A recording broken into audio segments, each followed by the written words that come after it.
Good morning to beautiful sunshine here at the Annisville Sporting Complex here in the picturesque island of St. Vincent and the Grenadines. We are here to continue this Cricket West Indies T20 blaze. First match today between Barbados and Jamaica. News at the toss. Jamaica won the toss, decided to have a bat first. I'm here with my co-commentator, Mr. Alanson Cruikshank. Good morning to you, Alanson. Yes, good morning to you, Stacey, and good morning to all our viewers. Interesting matchup here between two fairly evenly matched sides, you would say. Yes, and heading into round 4, the point table reads as Guyana 22 points on top, Leeward Islands in second place 20 points, Trinidad and Tobago 20 points as well, but Leeward Islands with a better net run rate, Jamaica women 13 points and Windward Islands 8 points, Barbados yet to get off the mark in terms of a win, but they have 3 points because of that bonus points accumulation. Yes, you might find it strange because Barbados is usually a powerhouse of women's cricket in the region. But of course, they're missing some of their very key players. Notably, of course, is missing Captain Haley Matthews. And of course, Deandra Dottin not playing as well. So you remove those two from any team in the Caribbean and you're going to have massive hole. Yeah, I agree with you there, Alanson. Well, regular openers for Jamaica, Captain Rashada Williams on strike. At the non-strikers, then you have Jody and Morgan. With ball in hand is Shamilia Connell.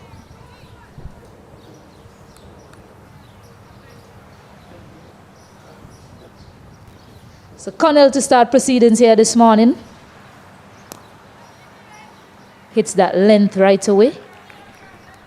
Yeah, as you mentioned in some of the previous games, she tends to operate on that back of her length. Doesn't really pitch up too often. Pitch up delivery, the fuller delivery is almost, you could say, a surprise delivery in her case. Operates just back of her length or even short.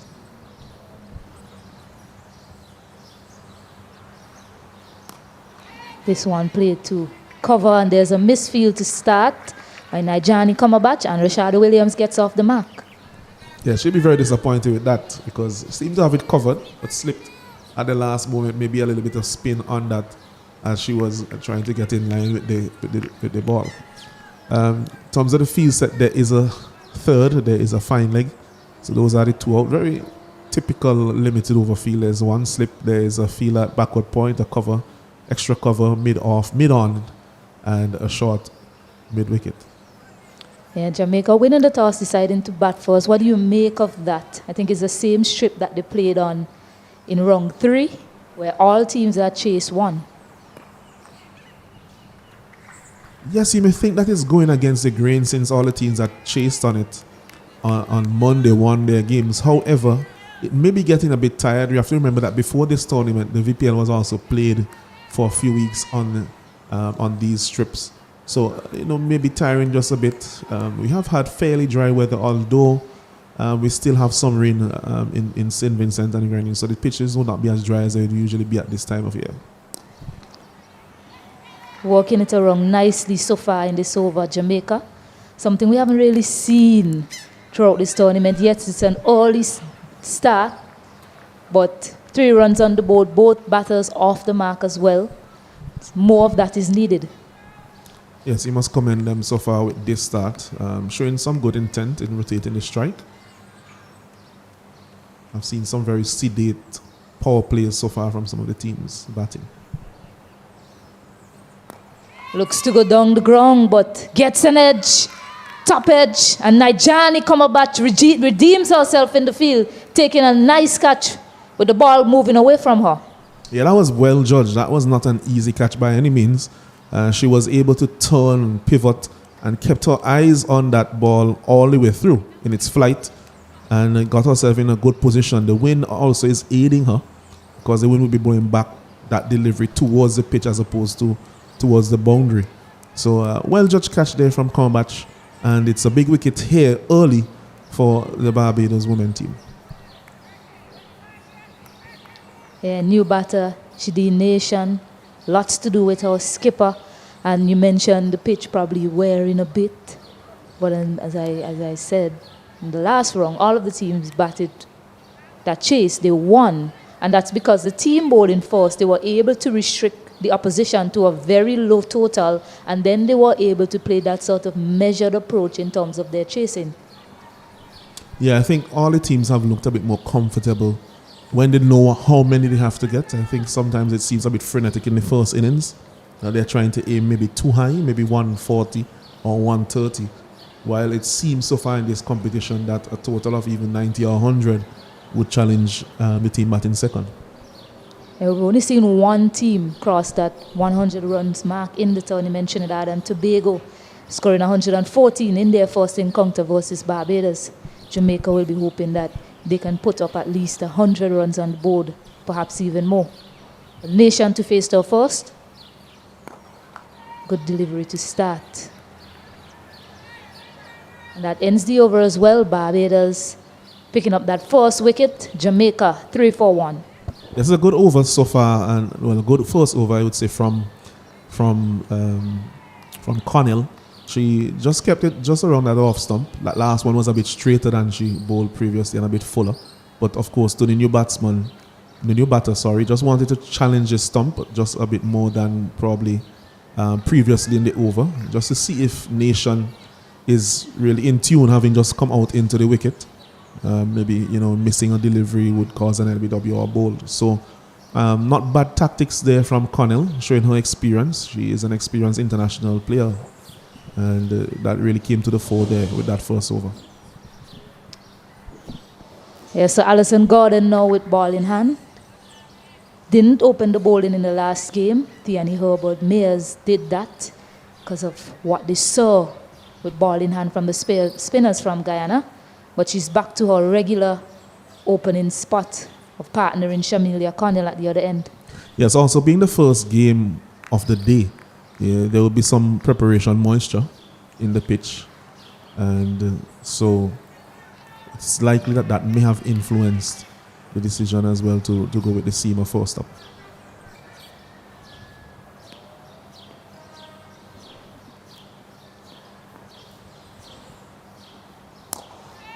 Good delivery to start. More good running from Rashada Williams and Jamaica.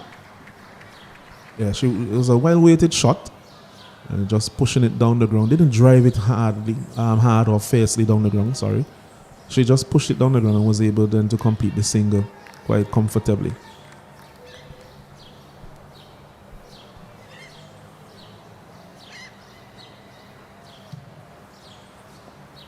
Nation hasn't really had a start in the tournament just yet with bat in hand.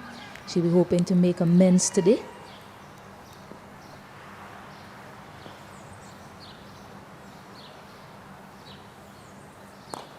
Fuller delivery driven that time.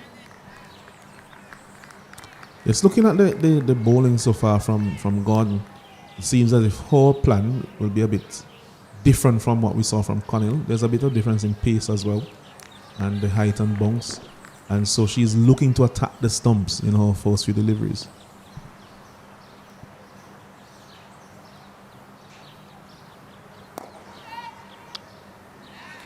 And give you the teams for the lineup for both teams today. You have skipper Trishan Holder for Barbados, Kaishona Knight, Kaisia Knight, Asabi Calendar, Shanika Bruce, Alison Gordon, Tiani Herbert Mayers, Shamilia Connell, Nijani Comabach, Kelia Elliott, and Alisa Scanterbury replacing Ebony Brathwaite. This one badly lined. We'll wait to see if she got some bat onto it, but it runs nonetheless for Jamaica. Yeah, the signal appears to be yes, leg byes there by umpire Afram Bayam. So not yet off the mark, Shidi Nation. Yes, and for Jamaica, we have the skipper who's out there now, Rashada Williams. Jodian Morgan was just dismissed. Lena Scott, Chanel Henry, Vanessa Watts, Kanisha Ferron, Nisha Ann Wason, Abigail Bryce, Nicole Campbell, Shadid Nation, and White. Up and over the infield from Shidi Nation, and she gets off the mark in style. Yes, fabulous shot there from Nation. The top shot came onto the front foot. As we said, that Gordon has been looking to pitch the ball up. That one just a smidgen of room, and Nation was able to just come forward and drive that one, lofting it over the extra cover fielder for a lovely boundary. Yeah, a good area to target against Alison Gordon. If you have the strength and the ability to go over the infield, she bowls predominantly full, a nice looking drive, but well stopped by Alisa Scantlebury. At the end of 2, Jamaica women 10 for 1. Yes, Nation showing her class. We saw another drive there off that ultimate delivery of that over. Just coming onto the front foot. She knows what she is going to get from Gordon. That's where you're going to get them, generally fuller. So she's coming onto the front foot quite early, looking to drive down the ground. The thing with Gordon is that it seems as if she's been trying to attack the stumps, as I mentioned earlier in the over, but when she gave that width, that allowed the Nation to free her arms and get it over the field at extra cover down to the boundary for 4. So she has to be careful of the line with those fuller deliveries. Cornell now operating on a much shorter length compared to Gordon. So you see in the comparison between the two opening bowlers, as you rightly pointed out, Alanson. Yes, and it should be interesting too, because the batters will know that, well, they should know what to expect from each side, from each bowler, really. And it poses different challenges to your technique. Squaring her up. Bowling in good areas.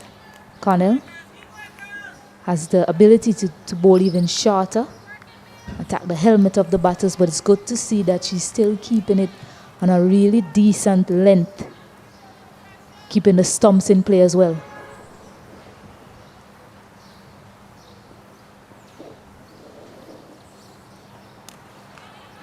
Bit of room offered on that occasion allows Rashada to free her arms and get another single.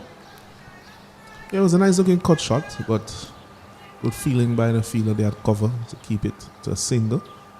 Wasn't able to find the gap.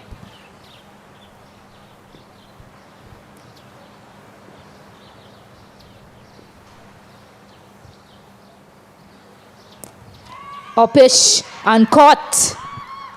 Straight to Kaishona Knight, who takes a simple catch, and now Jamaica has lost 2 in the power play. That's a massive wicket there for the Barbados women team. Nation, she was coming onto the front foot probably just a bit too early, because we mentioned that Connell generally bowls back of a length. Nation should be very familiar with Connell as well. They have played together for the West Indies women's team for some time. But there she was coming onto the front foot, a half prod, really, and playing it uppishly to the fielder there at extra cover, who completed the catch. So maybe just deceived by the length, which we think should not have been the case, since that has been the length that Connell has been operating on, not just today, but usually throughout her career. Yes, quite perplexing, I must say, given that, as you mentioned, it's a length that they should be familiar with. And on the front foot a bit too early, an indeterminate prod in the end, which offers up an easy chance to a well-set fielder there, Kaishona Knight.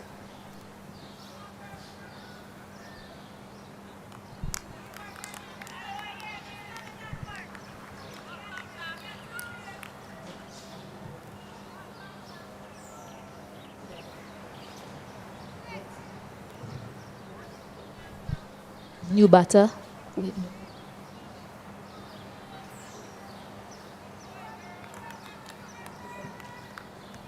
New batter is Abigail Bryce.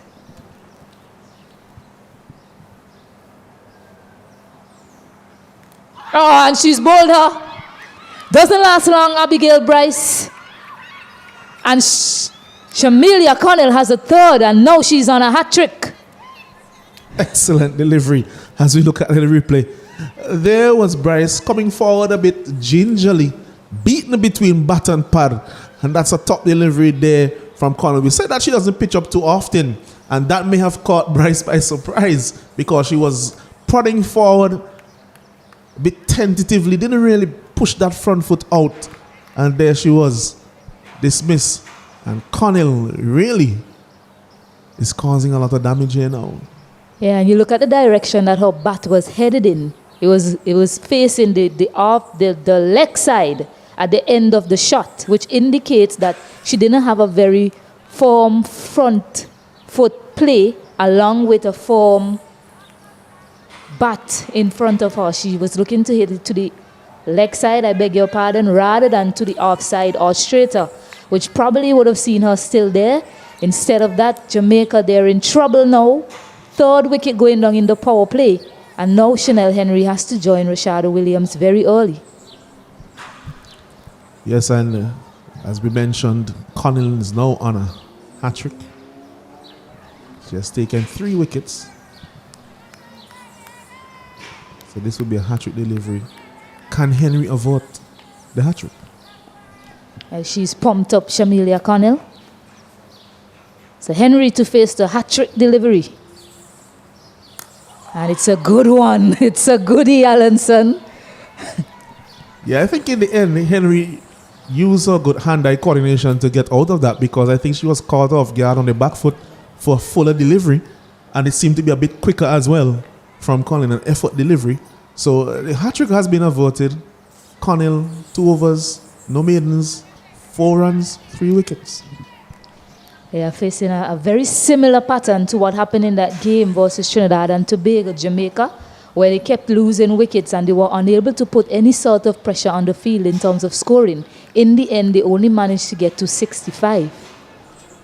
So 11 for 3 after 3 overs, Jamaica.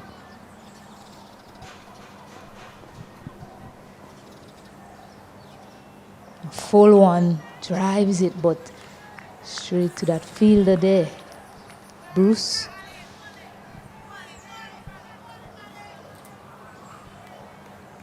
Wasn't able to get close enough to it that time, Rashada Williams.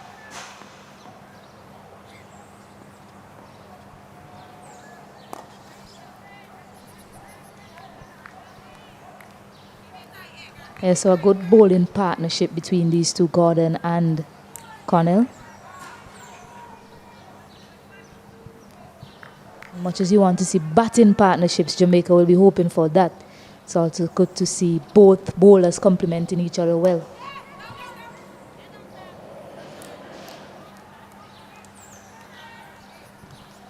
Yeah, so far, as you mentioned the complementarity of the bowling attack. As you say, one going a bit fuller generally, and Connell stayed a bit short, but then pitching up occasionally, and on some occasions really seem to have caught the batters off guard. Picking up 3 wickets so far. Yeah, they've taken out Slip, Tierney, Herbert, Mayers now at extra cover. Can't get it away, there's a mix-up. Luckily they're able to get back. Yeah, it's not a bad field change, because we know the length and the line that Gordon is going to be operating on, and Williams has been coming forward and driving, so we'll put a second thought into her mind that she has to get over those drives with a short extra cover. Yeah, and that fielder coming into play right away. Another dot being bowled. Building all the pressure on Jamaica is Barbados at this point in time. Yes, you could tell which team is on top and feeling better at the moment. You could see the ladies from the Barbados team geeing on each other, encouraging each other, very vocal. Lots of applause after each delivery and a fielding attempt and so on. So they are clearly on top.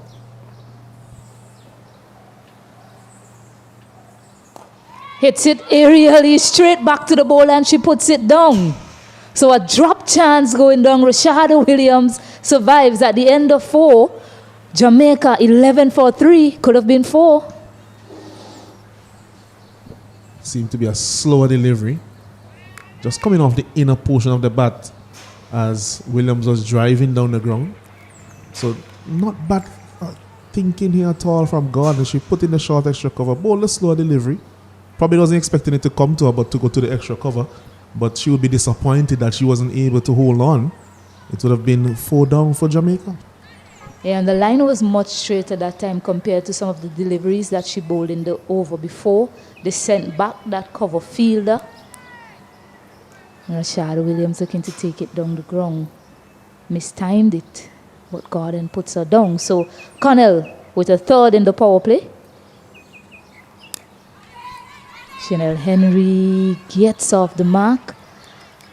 Probably a bit more briskness in the fielding could have resulted in a run out because Rashad Williams was just ambling down to the striker's end. Yeah, it was an easy single in the end. The shot was well weighted. But as you mentioned, maybe if one of the fielders had come in just a bit quicker, it may have been interesting at the striker's end.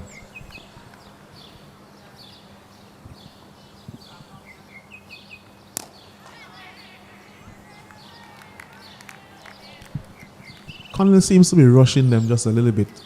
See that it's either they're being deceived at times by the length or just the pace, because the last few deliveries you've seen some of the batters jabbing down at the last moment on the delivery.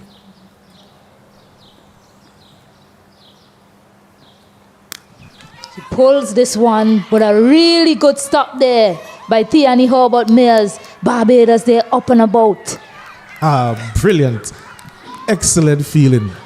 I tell you what, when she played that shot, Williams, she was thinking, oh, I'm going to get some runs here, at least 2, maybe 4. But that was a magnificent diving stop there from Mears, and really was just able to keep the pressure on the Jamaican women, who will definitely be feeling the pressure. 3 wickets down into the midst of the 5th over. 1 more over after this for the power play to end. Yeah, after that bit of brilliance, they've decided to send back a fielder on the square leg boundary to protect. She walks it in that area, it'll just be a single. Maybe it could have been a dot because that fielder was there before. Yes, I think it would have been a dot delivery. Would have gone straight to the field, and it wasn't hit powerfully that it would have beaten the fielder to the right or to the left. But thinking of protecting the boundary and ensuring that the run scoring doesn't get too heavy. But at the moment, seeing that they are well on top, I think the more aggressive option might be the better way to go. Yeah, you have to understand as well, Barbados, they haven't won a game yet in this tournament. They're currently on top in this power play against Jamaica, giving themselves a real chance. And just like you mentioned, they want to protect those areas that's likely for a boundary to be hit. So Stacey, would you say that if they were leading the competition, that things may have been a bit different in terms of their approach? I won't be able to say. Perhaps because then they will have more confidence. This one hit in the air, just over Trishan Holder. You'll expect that from Chanel Henry if it's pitched up. And a much-needed boundary for Jamaica. Yes, that was a very good shot there from Henry. Seemed to be hit with some disdain, some panache. As soon as she played the drive, she just walked forward to say, well, yeah, I've got you. And getting you away to the boundary on this one. So a bit of a counter punch there from Henry. 17 for 3, Jamaica after 5 overs. Yeah, Trishan Holder thought she was in business there for a moment. Yeah, but back to Barbados, and I was saying, because they haven't won any game, obviously the confidence might not be as high as you'll expect it to be.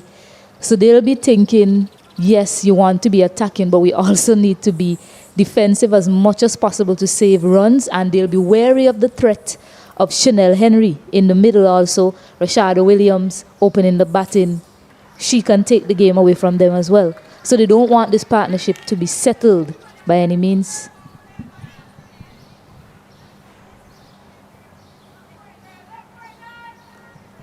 So Tiani Hobart Mears with ball in hand now. Hit a bit uppishly, but just to the right of that fielder, Keelia Elliott. Yeah, so about Mears, she bowled very well in the last fixture against Guyana. Mixed her pace up quite nicely.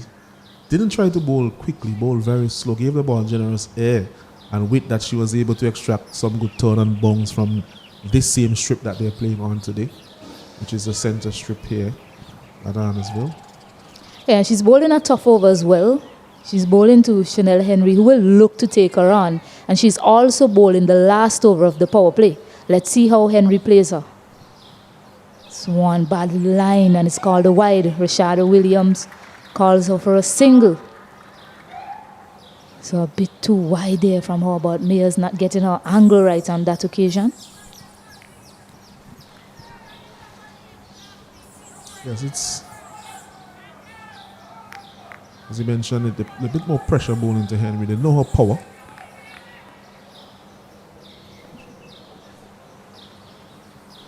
Yeah, but you still have to do the simple things, right? If this is the surface that we mentioned that they played on before, she bowled really well to Guyana. So just continue to do the same things and look to get the result that the team desires. Don't have to try too hard. Another wide by Hobart Mayers. Yeah, for some reason she seems just a little bit rushed. She was taking her time against Guyana.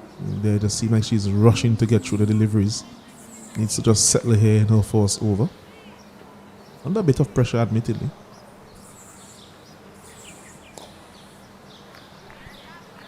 Yeah, well, Barbados, you wouldn't say that they're under any sort of pressure. They've picked up 3 wickets in the power play, secured a bonus point as well. It's just about a full delivery played in the air, but in the vacant area at cover, just a single.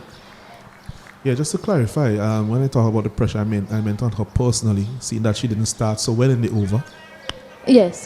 But not necessarily the team. The team definitely are going great guns.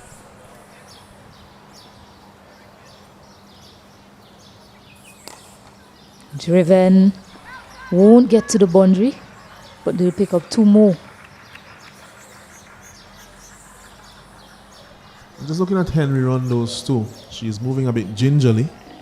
Maybe she has a nigger that she's carrying into this game, because we didn't see her in any way seem to sustain any injury so far today.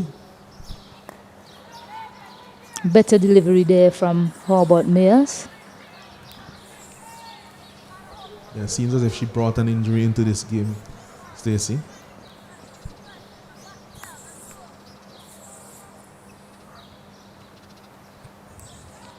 Modicum of width offered on that occasion. She finds the gap. Will it get to the boundary? No, it doesn't. Killia Elliott just pulls it back. And they pick up 2 more. So a good over in the context of this game for Jamaica. 10 runs coming from it. Jamaica after the power play, 27 for 3. Yeah, and you would think that probably a fit Henry running between the wickets there. They may have challenged for 3 runs. Both Henry and Rashada Williams are usually pretty quick between the wickets. But you could see Henry there just stretching as well between overs. So definitely there's something that is bothering her in terms of her fitness. And we'll keep an eye on that throughout the innings as we have a new bowler, Bruce, being introduced to the bowling. It's the end of the power play. 27 for 3 at Jamaica. Lost 3 early wickets. But since then, these 2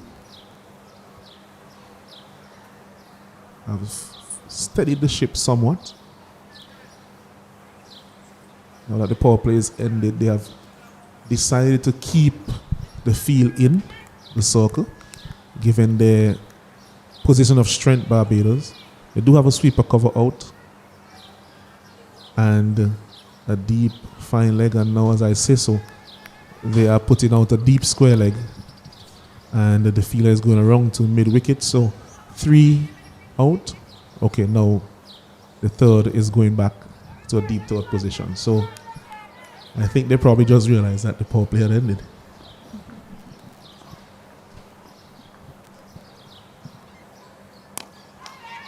Oh, hit in the air, but falling just short of Kaishona Knight. Yeah, almost a replay of the dismissal of Chadi Nation earlier in the innings.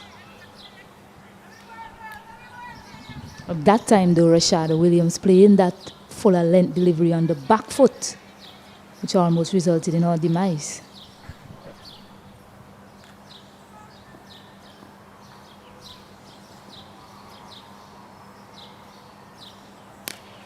This one, she's hitting it. I think she was probably aiming a bit straighter, but they're going to take 2. It's a good throw. But even with some level of discomfort, Henry's still fast enough to get 2. To beat the throw in there from the fielder in the deep. Yeah, I was about to say, whatever maybe troubling Henry. Yes, you can see that she's in some discomfort, but she's still out there willing to fight for her team.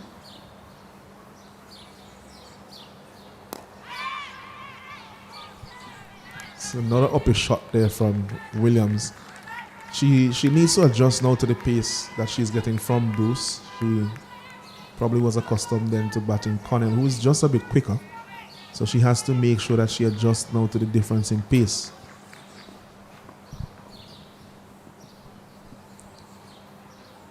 Fuller delivery again, but not finding the gap. Full toss actually.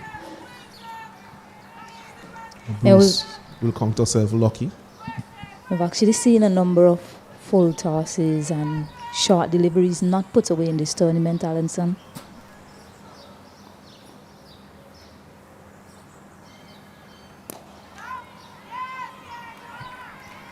Yeah, it's quite interesting because you tend to think that these will be deliveries that are put away.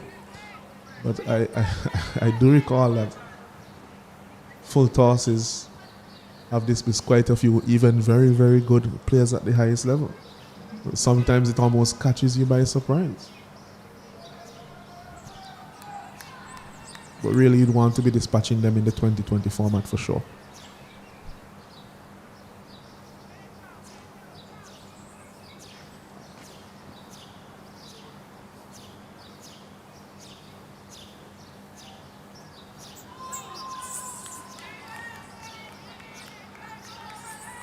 So at the end of the 7th over, Jamaica, they are now 29 for 3.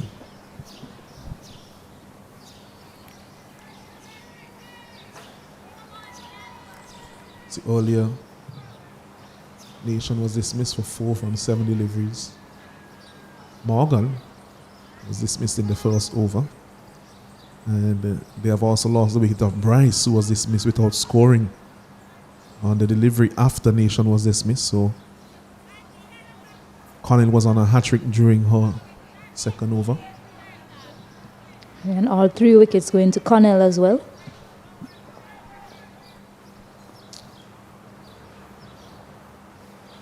There's to continue. Robert Mays. So better start from her. This one pitching just wrong off some, turning back into middle. So a better line than what we saw from her in the first over. It is full, and that is hit powerfully. One bounce over the boundary there. And Chanel Henry, she means business. That one was just a bit too full in her arc.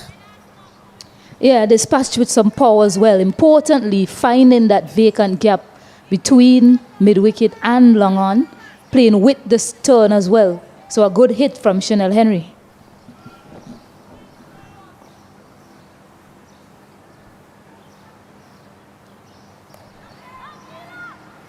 Follows it up with a single, so good cricket from Henry. A boundary then a single. Keeps the scoreboard ticking over. She is now 14 off 10 deliveries, so scoring at a reasonable strike rate.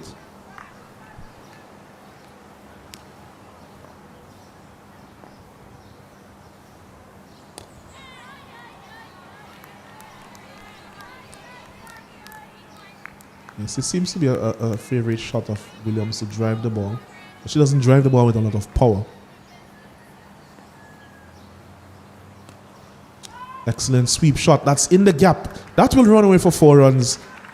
Opting instead not to go with the drive, but with the sweep. And it was a beautiful piece of execution there from Williams, finding the gap with precision. And it was well timed away as well for the 4-4. Yeah, really well played from Rashada Williams. A good option. Just just getting over to that leg side, to that offside, I beg your pardon, getting deep in the crease as well. She got the length and she hit that vacant area at square leg. So really good execution from Rashada Williams. This time just goes a bit wide of the off stump, does Mel. So not a bad riposte from her. But it's the end of over number 8. At the end of the over, Jamaica, they are 38 for 3. Williams is on 13 off 18. Henry is on 14 off 10. And Connell so far has been the chief destroyer. 3 for 10 from her 3 overs.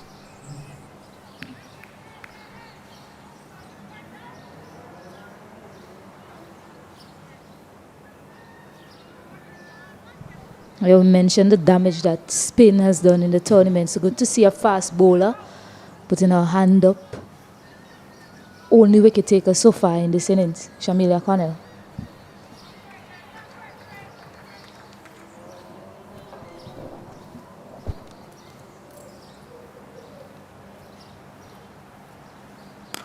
This one has been struck firmly down the ground. That's a big 6 by Henry. Wow, she packs a punch. Yeah, she got the length. Chanel Henry got under it quite nicely, and Trishan Holder was a mere spectator on the long on boundary. What power from Chanel Henry. Excellent straight hit from her.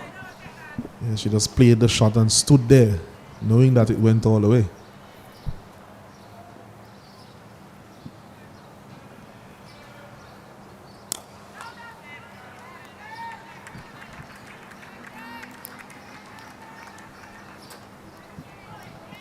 Does have that reputation of hitting the ball fiercely, does Henry. Seen that on a couple of occasions so far this morning. One team would want her to stay out there, and Barbados would want to see the back of her. This one is a full toss, not timed, but it should land safely. And it goes over the rope. And that's another boundary there to Henry. Not a good delivery at all from Bruce. Yeah, we mentioned a few overs ago the full tosses. A number of them haven't been put away in this tournament. Not for Chanel Henry though, who makes full use of that one. Wasn't timed to perfection, but with the wind here at Annisville playing field, taking the ball away in that direction, it was always going to challenge those fielders. In the end, crashing in the boundary for 4. It's a slow delivery that time from Bruce. And good single there from Henry. So showing good cricketing nous. She is, of course, a West Indies player, so has international experience. The players who are international players should come back to the level below and show that they are a step or a notch above. And she's doing that so far in this innings for sure, Henry.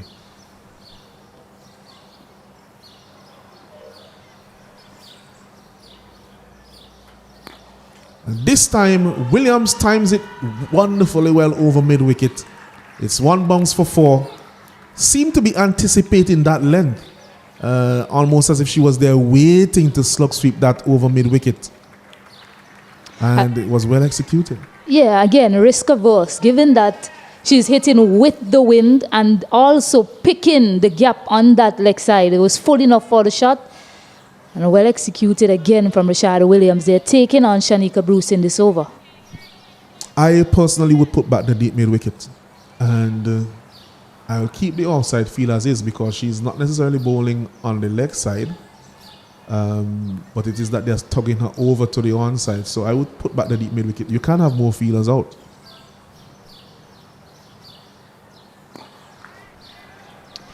Yeah, wonderful follow-up there with that Yorker. Sorry, I beg you, sorry about that, Alanson. And it's interesting as well with the power that we saw in that over from Henry and Rashad as well hitting a boundary. They only used 3 fielders out.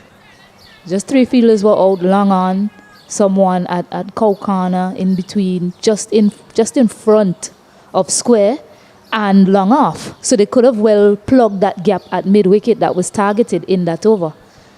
And it is a likely place for the ball to go, that deep mid-wicket area when players are getting set and looking to press the accelerator, as we are seeing here from this pair for Jamaica. It's a change in bowling. Keeler Elliott, leg spinner, comes on to replace Herbert Mears. She has a deep mid-wicket. She has a deep square leg. A long on, a mid-wicket. Sweeper cover out. This one has been struck for 4. Short. And she had enough time there, Henry, just to find the gap to the right of the extra cover, to the left of the mid-off fielder. And there was no doubt once she had struck it. Yeah, drag down delivery there from Keeler Elliott to start her spell. One will say that's a warm-up delivery. An excellent placement again from Chanel Henry to find that gap. Not a short delivery, but this time straight to the field at mid-off. So she will think that she got away with that one. And Henry will be ruining that she didn't find the gap again. Yeah, it was short, but didn't have a lot of room to work with on that occasion. Tried to give herself the room, but managed to find that fielder. Full toss, but straight to the fielder at square head. You see that it's a fortunate outcome for Elliott, given what we have seen from Henry thus far. Yeah, quite fortunate indeed. Hasn't found her lines in this over just yet. Elliott, too short or too full. Full toss again, but straight to the field at mid-wicket. Doesn't really take advantage of it. Run added to the total, 58 for 3 Jamaica women in the 10th over.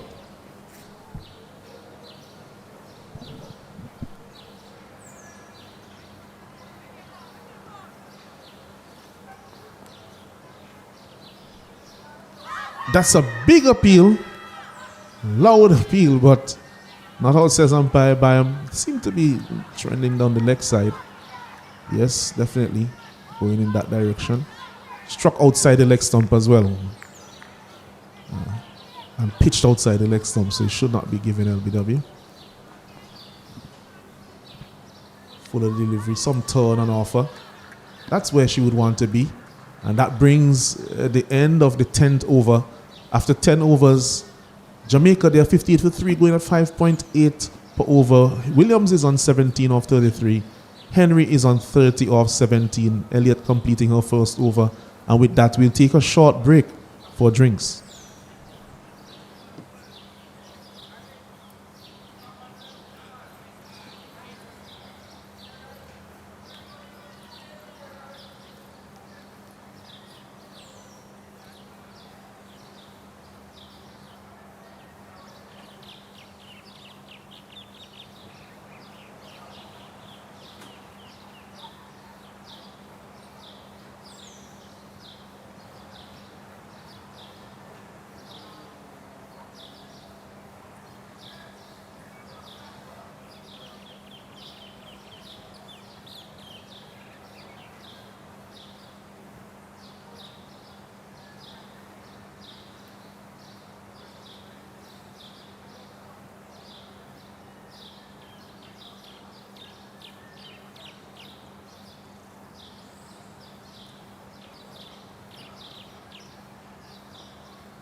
Welcome back here at the Annisville playing field after the drinks break. Jamaica in recovery mode. This partnership, 47 runs between Henry and Rashad Williams after losing 3 quick wickets in the power play. All wickets going to Shamilia Connell. Wickets of Julian Morgan, Shideen Nation and Abigail Bryce in that order. So Shanika Bruce to continue to Henry. Starts a bit wide outside of the off stump, a drive ball, and Henry resumes her good scoring ability, picks up a single right after the drinks break. Yes, it's a typical T20 innings that we're seeing here from Henry. Good strike rate, over 150. We've rarely seen batters have that sort of strike rate in this tournament. Agreed. Played uppishly but landing just in front of Kaishona Knight. And just from memory, I can name the 3 batters that has a, well, 4 now, including Henry, that has a strike rate of over 120. That's Afi Fletcher in 1 innings versus Jamaica, Shanisha Hector versus Barbados, and Kiana Joseph versus Jamaica. So those are the only batters that's had a strike rate of over 120 in this tournament so far from a single knock. Yes, and Kiana Joseph also with that destructive innings against Jamaica in the last game that the Leewards played. She'll be coming up later at 2:30. Leeward Islands versus Windward Islands. So they'd start after the drinks break, but they're keeping the scoreboard ticking over. So this is good from Jamaica. Usually after a drinks break, you might see a wicket falling, but it's good to see that the batters are continuing with their good concentration in this over after the drinks break as well. 50 partnership coming up between these two, Chanel Henry and Rashad Williams, dominated by Chanel Henry.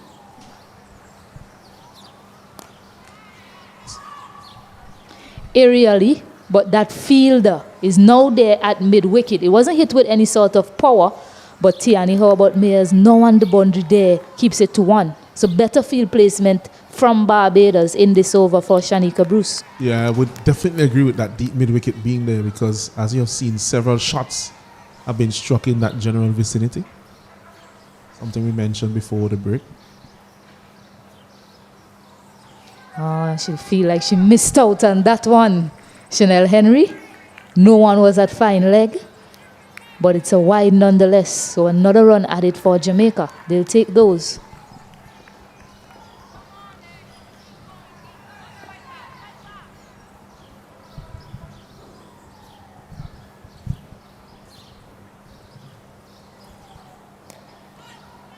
Hit through that area at square leg, but Calendar is there, keeps it to 1. Good fielding from her.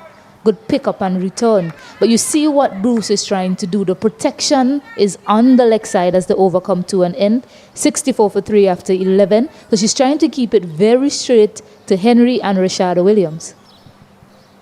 Yeah, I would think that that's not a bad ploy, but she also has to remember that that's also hitting with the wind. So if they're able to time it well, it will go away to the boundary or over the boundary more easily than in the opposite direction. So she also can work with the wind in terms of using it as her 12th player, so to speak.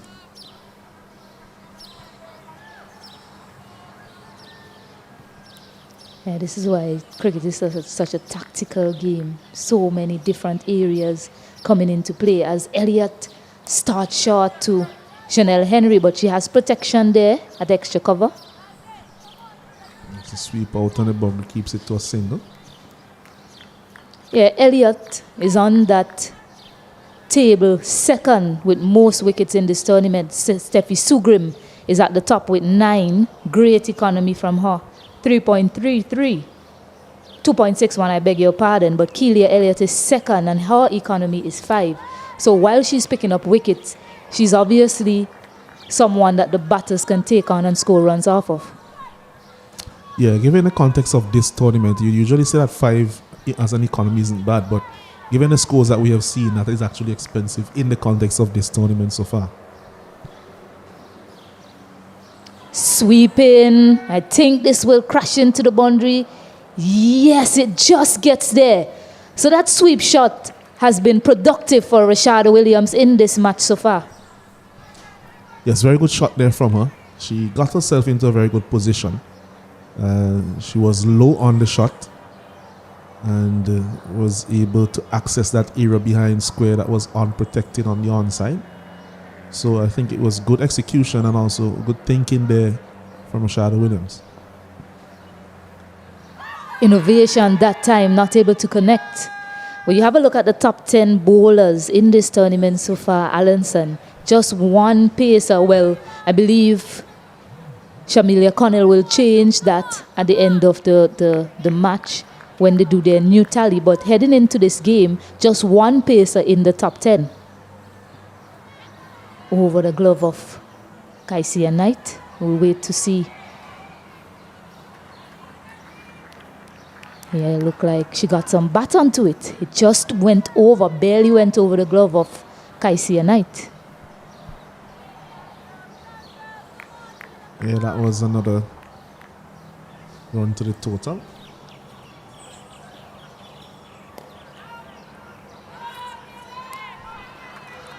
Yeah, looking to tuck her up on that occasion. Elliott. Chanel Henry giving herself room to the leg side, not able to get a hold of that delivery, but it gets a single to end the 12th. Jamaica. Good recovery, 71 for 3. Yeah, 71 for 3, 60, the partnership between these two. They lost the third wicket at 11. So they have done excellent service for their team so far in this innings. You mentioned the top wicket takers in the tournament being spinners. What we have seen as well, and this is something I just want to put there as part of the explanation, is that in the power play when most of the pacers are bowling, the openers and the top order from the various teams, with the exception of the Leeward Islands, they have not really been that aggressive in the power play. And so it reduces maybe the wicket taking opportunities for the pacers. They may have good figures in terms of their economy, but not being that penetrative. It's something that is likely to turn if you have more attacking intent in the power play, which is something that we want to see as well, because it's what is necessary when you're thinking of the international level. The power play is that period when teams tend to really set the mark down for the remaining 14 overs of the innings with the bat. Nijani Kamabach, another spinner with ball in hand, starts well. And yes, exactly that, Alanson. It doesn't, these figures doesn't reflect what we've seen in the tournament from the pacers. A number of the pacers have delivered good bowling spells. Some wit off of their fielder can't get down Keelia Elliott. They managed to come back for 2. So keeping the scoreboard ticking over Jamaica. Yeah, if she owes Kamabash, it is better for her to owe on the side of width outside the off stump shorter. At least that's the bigger side of the field and into the wind, rather than to go to straight. Better that time, tighter to the line of the stump. In with a chance there for a run out perhaps. But much better comeback from her on that delivery. Yeah, it may have been interesting with a direct hit, but through coming in there from Knight, wasn't able to hit the mark.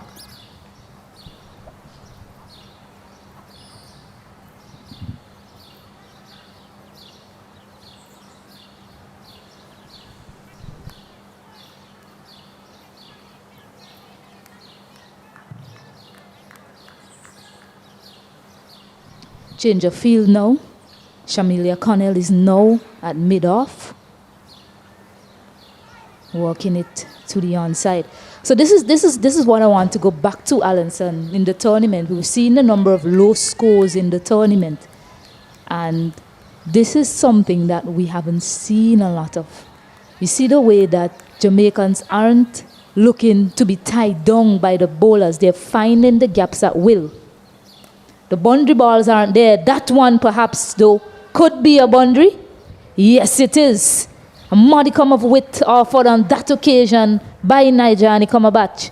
And Chanel Henry, in fine form as she is, accepted it gleefully. That's an excellent shot. When you really consider that that ball is turning into her, she really waited on it and watched it to the last moment to punch that just to the left of extra cover with so much power. That's an excellent shot there from Henry.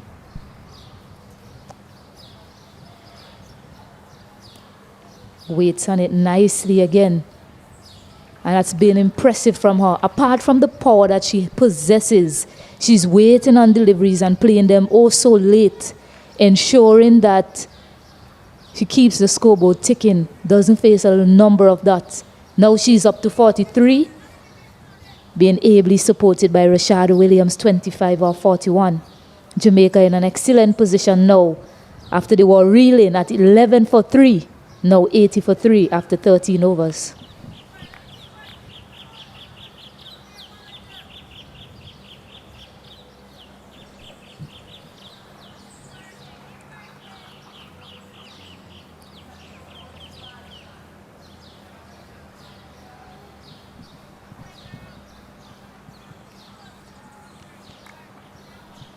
So Elliott to continue, searching for her first wicket in this match. Can't get wicket with that length. Bit too short. And protection on the cover boundary though. Not that you can't get wicket with those, but highly unlikely, right, Alanson? We've seen a number of poor deliveries picked up wickets as well. Yeah, she bowled one of those long hops and dismissed Campbell in the last outing. So it can get you wickets. For some reason, leg spinners always seem to get wickets from deliveries that... She's been dismissed. The top edge of sorts. Looking to sweep. We mentioned that was a productive shot for her, Rashad Williams, and in the end it brought about her demise. Well, you live by the sword and you die by it. If it's a productive shot, then you would definitely not discourage playing it, but just the execution just went awry there. Slightly shorter than the fuller ones that she has been sweeping so far from Elliott, and as is the case quite often from the leg spinner, just that a little bit more bounce and getting a top edge to the wicket keeper who accepted it gleefully.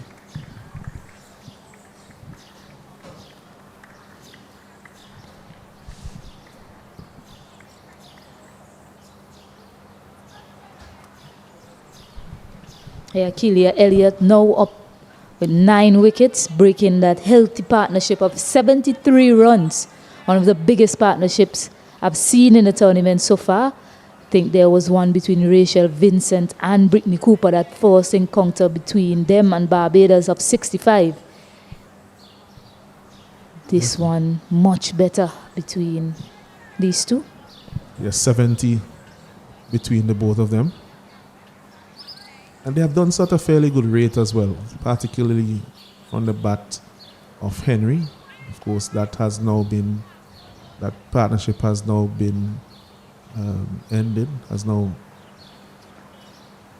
come to an end, as we say. So the batter, Ferran, is at the crease.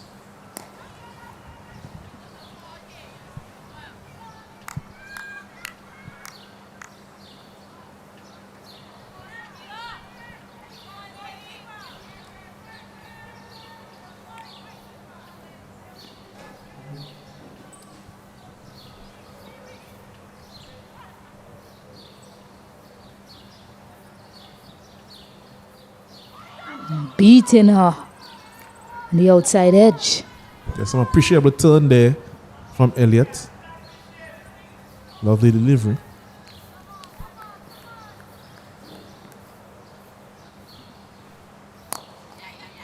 Nicely driven by Ferran. Nice straight bat coming down on that occasion to get off the mark.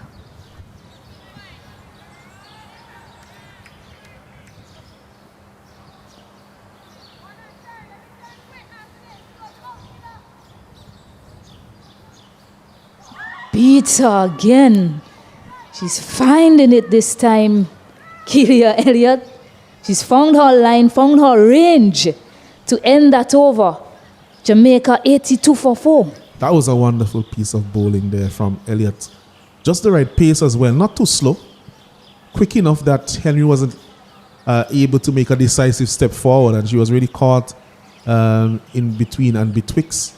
And because she was neither forward nor backward, that ball just really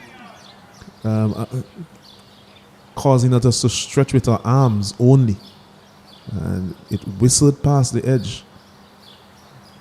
So one magnificent delivery there from Elliott. So after a fairly nervous start, I would say, from Elliott, she has found her line and her length. It's bowling beautifully now.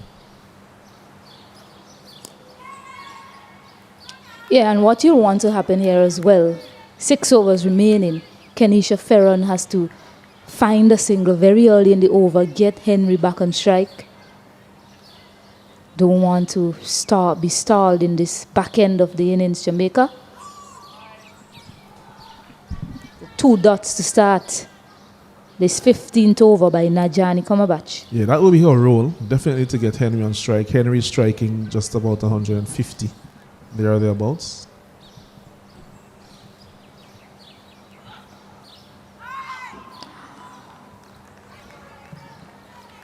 Yeah, not too pleased so far, Henry. Wants to get back on strike.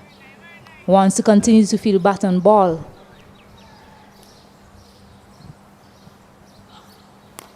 This time she gets the single. Working it to the onside. Yes, and hit straight to mid-wicket again, that deep mid-wicket position. So, definitely a handy position. Probably the first person I would put out in these games after the power play would be a deep mid-wicket. This one down the ground with a plum. And it goes all the way as well. So that's what we've been saying. Get Chanel Henry back on strike. And she brings up a fantastic half century as well, taking her team out of trouble. Splendid batting, and she brings up 50 off 30 deliveries. My mathematics tells me that's 167 strike rate. So she's really going great guns, and the Jamaica team would want her to stay there until the end. Looking to give herself some room. 7 runs coming from that 15th over. Jamaica 89 for 4. It's 89 for 4, Jamaica. And I think that if Henry stays there, they would be poised to get the highest score of the tournament so far. She is really batting beautifully, Henry. 50 of 30 deliveries. Currently now on 50 of 31. And really, Ferron's only job is to get Henry on strike and to have her there for as much of the over as possible. This time it's swept away by Ferron, so she does her job, gets Henry on strike. This is Elliott's last over. She bowled extremely well in the previous one. Did trouble Henry. And they'll be hoping that, the Barbados team will be hoping that she's able to dismiss her in this over.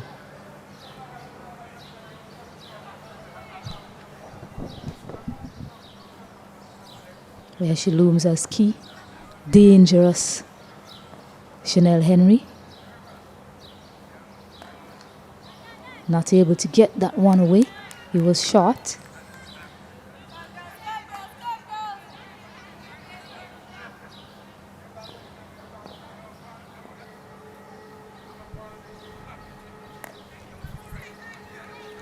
A short delivery, but this time she gets the single.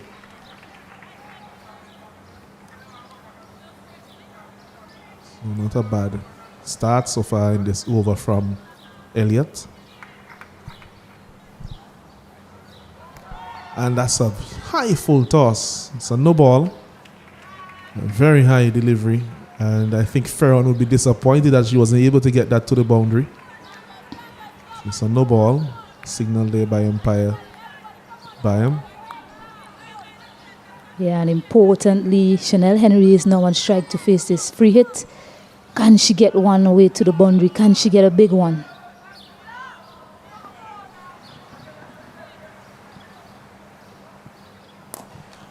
Punches it down the ground. Doesn't time it. Will only get a single. So fairly anticlimactic in the end. Yes, and just a correction from my stats earlier. That partnership, in fact, between Chanel Henry and Rashada Williams was the second highest of the tournament, 73 runs. That partnership between Brittany Cooper and Rachel Vincent was, in fact, 82 runs. The two huge partnerships. Two of the biggest partnerships in the tournament so far.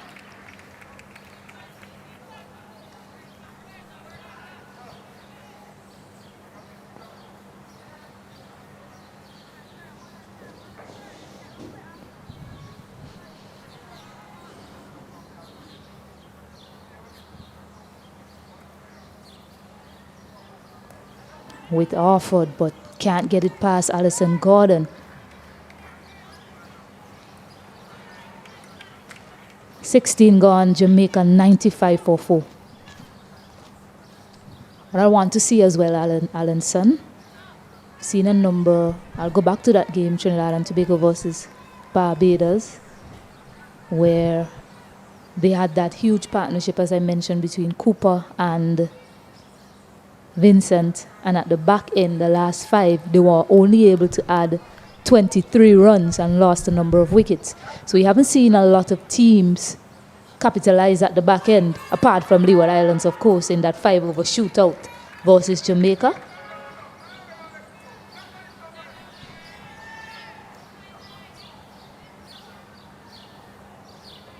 Jamaica will want to finish this innings well, as good as the middle period was for them. Henry is still there, and she looms as key.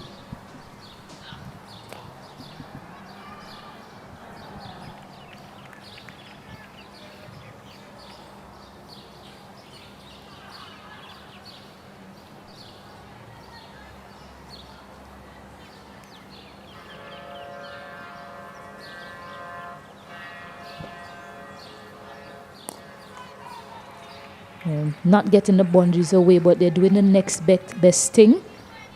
Rotating the strike. Jamaica edging closer to 100. If they get that, it'll be the second 100-plus score in this tournament. Down the ground, high, far, long. The distance to match there off the bat of Chanel Henry. A mellifluous crack off the bat. You heard the song from here. And it sails all the way over Trishan Holder's head. So another 6. Yes, and just a bit too full. Some flight really in the slot. And Henry dispatching that from her presence.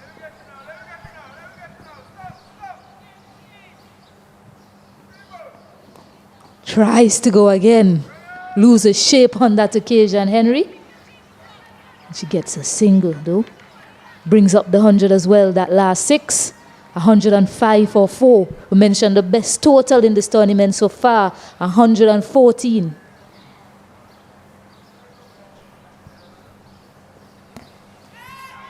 Goes aerially, goes straight to that fielder as well, Kenisha Ferran. Shanika Bruce takes a simple enough chance, and Nigel Cumberbatch has her first.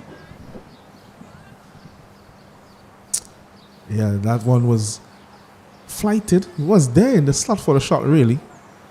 Ferran whipping it across the line. She'll be disappointed that she didn't clear the fielder there at mid-wicket, because she has the wind working in her favor. The wind, as you look at your screen, is blowing from the offside to the onside for the batter at that end. So she'll be a bit disappointed. But it's a big wicket, another key wicket taken there by the Barbados women team. However, the figure of Chanel Henry is still looming large and in charge here in this fixture. Yeah, and that was the last ball in that over. So Chanel Henry is now on strike to face the 18th. First ball of the 18th over, that is. Lena Scott, the new batter, she'll only have one job. If she can't get it away, she'll have to try and get Chanel Henry on strike as much as possible for these last 18 balls in this innings for Jamaica.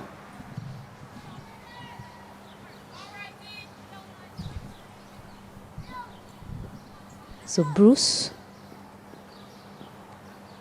Coming from this media center end, bowled at the administrative center end to start her quarter of overs today. Finishing from the media center end, Bruce. She's bowled into a red hot Chanel Henry though. Plays this one with some power, but one bounce to Nigel Cumberbatch. Yeah, and Scott, she has come out as a new batter. She replaces Ferron. Diminutive batter. You could see really that stark difference between the imposing figure of Henry and the diminutive Scott. But again, her role will be similar to what the previous batter's role was, which is to give the strike to Chanel Henry. Yeah, they brought in mid-off, did not bring in that long-on fielder, and right away she gets that single to Trishan Holder, who remained on the long-on boundary. I thought they were going to look to squeeze her a bit, Lena Scott, and she's off the mark as well. Yeah, may have been the best thing to do in hindsight. She's always 2020 to get everybody in the circle.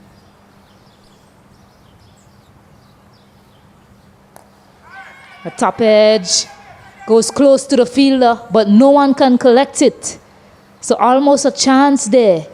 And the big wicket of Chanel Henry as well would have seen the Barbados outfit much happier than they've been in this last phase of the game. Yes, Henry. Close call there, you would say, but still lives to fight another day.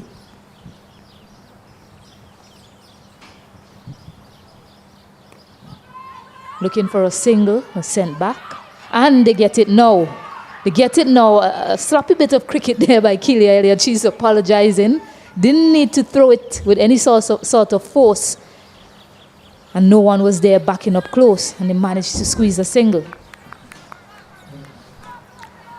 Yeah, and you could say that really just played into the hands there of the Jamaica team. Now Henry's on strike. Down the ground, Trishan Holder's there. It goes through her hands and over the rope as well. So another six, and the result of that misfield or that overthrow, I beg your pardon, from Keelia Elliott. 6 runs. Yes, and now they're up to 115 for 5, which is the highest score so far of the tournament, surpassing that score of 114 made by Trinidad and Tobago in their first fixture.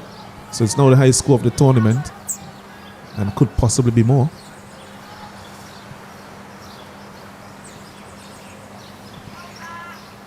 Missing out on that one. Better line delivery from Bruce to end. So after 18, Jamaica 115 for 5. Yes, all of 2 overs remaining. From this position, Jamaica may be thinking of 130, 135 as a minimum, especially if Henry stays there. Barbados would definitely want to dismiss Henry, and that will have a big impact, I think, on the final score that they will have to chase. We saw on that single where there was that overthrow from Elliott in the previous over, that for one moment Scott was actually turning and thinking about 2, and we would have none of it. Yeah, and I struggled to get my words out there, just remembering what happened the delivery before the 6 was hit. Gets the single as well, Lena Scott, doing it quite easily. 3 from 3. Yes, that's our role now. Really just to give it over to Henry. Yeah, I struggled to get my words out because I was remembering the amount of times something like that has happened in cricket, where there's a misfield, where there's an opportunity where there could have been 2 or 1. The fielder doesn't take it this time with some power. Pulling that time, Chanel Henry, continuing to score boundaries here at will at the Annisville Sporting Complex. Yes, Henry just demonstrating her power, her class, her range of strokes. 72 off 43 now. Really has been a destructive innings. And with 10 deliveries remaining, how many can she get? How many can Jamaica get to? More power. Finding the gap, but it doesn't matter if it's in the gap or not, because it's way over from Chanel Henry. Dealing in boundaries now at the back end of this innings. They're up to 126 for 5. Yes, 80. Moving up to 80 now, just 78. So nearing that 80 mark is Chanel Henry. By far the biggest innings or the largest score, individual score of the tournament. Goes again, and again, same result over Shanika Bruce that time. Man, what power we're seeing here from Chanel Henry. Well, I said 80, but she's now on 84 or 45. And the way she's going, she has a chance to score 100. Can we see the first 100 of the tournament?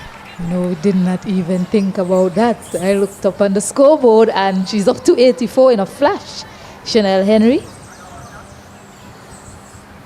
Let's hope that we haven't put the markers on her, the commentators' course, as I said.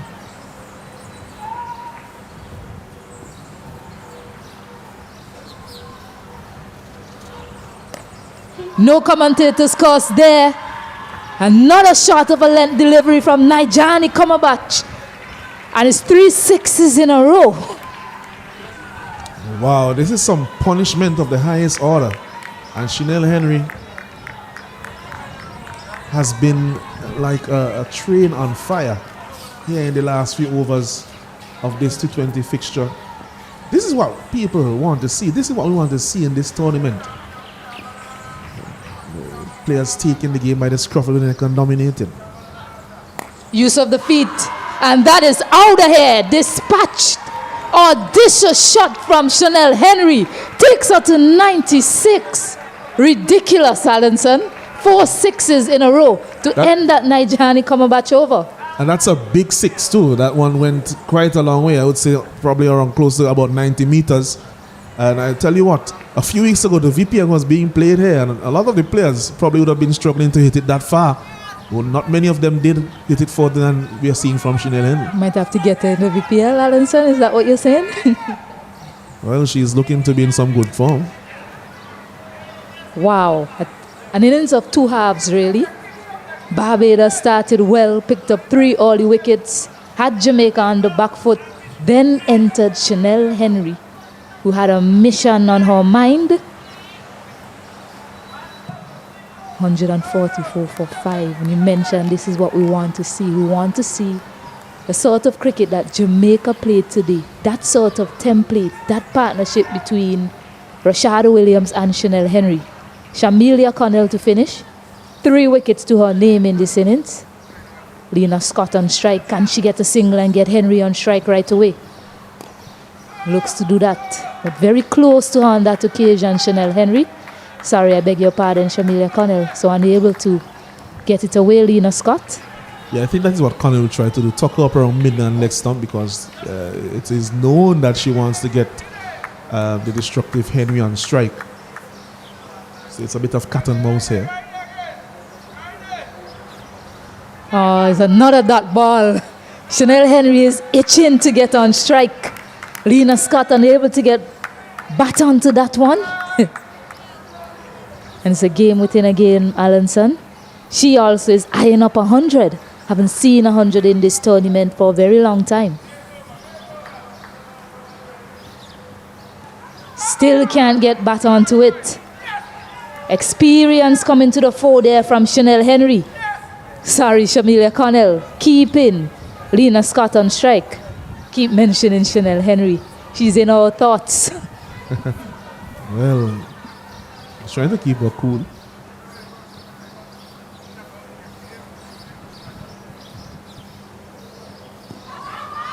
Allowed appeal, but they managed to squeeze a single. Yeah, I think that anywhere that ball hit, she was running. Once it wasn't in the keeper hand, it was a run. Yeah, definitely. She only has 2 deliveries to finish this innings for Jamaica and try and get herself to that well-deserved 100-run mark. Henry? It's all happening here. Fielders are out. They could have one more out. Yes, they're thinking about putting out the other fielder. But they decide against it.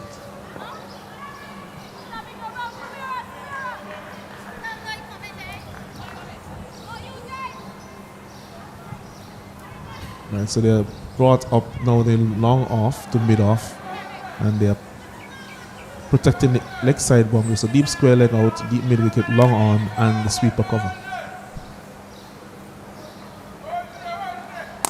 down the ground with power. And brilliant fielding by Trishan Holder. They come back for 2. They're also close to being a boundary and also close to being a first 100 in this competition by Chanel Henry. Wow. Really got moving there, Scott, as she came back for the 2. There was no way that 2 runs were not going to be run there. Change of field again. Now Nijani Kamabach goes back to long off. Square leg is in the circle. 1 ball remaining. Can she get 100, Henry? It's in the air. It's long. It's far. It won't go to the ropes, but she picks up 2. And a magnificent display of batting. Fantastic. Simply fantastic from Chanel Henry, who paced her innings well to see her picking up a deserved 100 here at the Annisville Sporting Complex. This is a superlative innings here from Chanel Henry. She got in with her team under pressure. She was able to soak up that initial pressure, but she was always positive from the outset of her innings. And it has been summed up here. 149 deliveries, taking her team up to 149 for 5. And it really has been an exceptional performance here from Chanel Henry. Started off with that partnership between her and Rashada Williams, her skipper. And they really settled things down after those 3 wickets fell for just with a total just on 11 runs. And it has been an innings to remember here for all at Annisville. Take a bow, Chanel Henry. Yes, certainly so. Some credit as well. Yes, Chanel Henry certainly deserved all the plaudits that she's getting right now. Lena Scott as well, they're saying, well done to you. Getting those singles, getting Henry on strike. Good to see. Rashada Williams as well deserves a mention. Just anchoring things there in the middle, ensuring that they didn't lose another wicket at a pertinent time, which would have probably been disastrous for them. Instead, she was an able partner for Chanel Henry, which saw her getting closer and closer to that 100 and pulling it off in the end. So much to do for this Barbados batting lineup. They require 150 when we come back.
Welcome back here at the Annisville Sporting Complex at the scenic island of St. Vincent and the Grenadines. Jamaica put on an entertaining batting display for us off the back of Chanel Henry, scoring 100 runs, 149 deliveries. A lot to do for Barbados batting lineup, not yet able to win a game in this tournament. Kaisia Knight, opening batter, and skipper Trishan Holder. I am joined by Osnet Cater. Good afternoon to you, Osnet. How did you enjoy that innings from Chanel Henry? Big smile on your face. Good afternoon to you, Stacey, and good afternoon to all our viewers. I'm sure I'm not the only person who would have enjoyed that breath of fresh air from Chanel Henry. We all know her class, her power. It's good to see that it's finally coming to fruition. Selena White with ball in hand, playing her first game of this tournament, replacing Kate Wilmot. Starts well.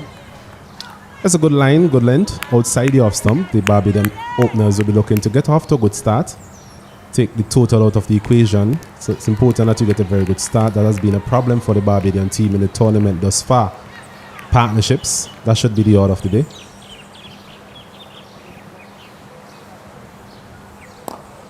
Drives this one, but Kate Wilmot gets in the way. I believe she's on the field for Chanel Henry. We did mention she had a bit of discomfort when she was batting earlier in the innings, but she stayed out there, managed to score 100. Was getting some rest, maybe some recovery, maybe some attention from the physiotherapist. So Kate Wilmot is on the field.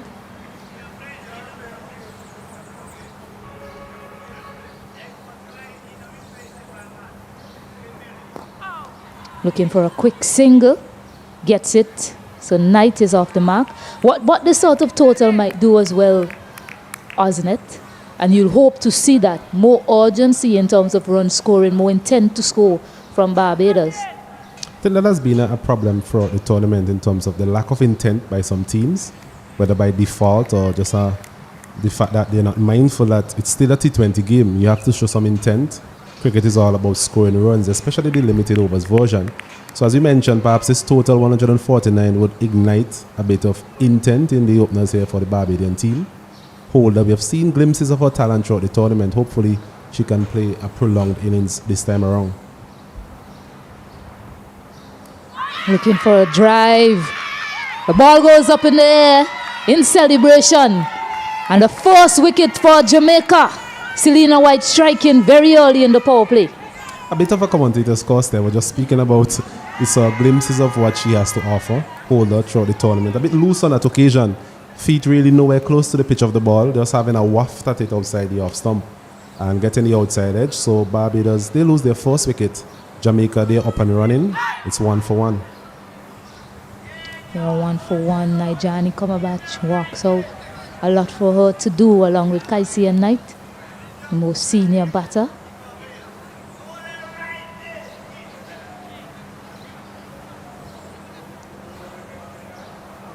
Getting an elevation in the batting.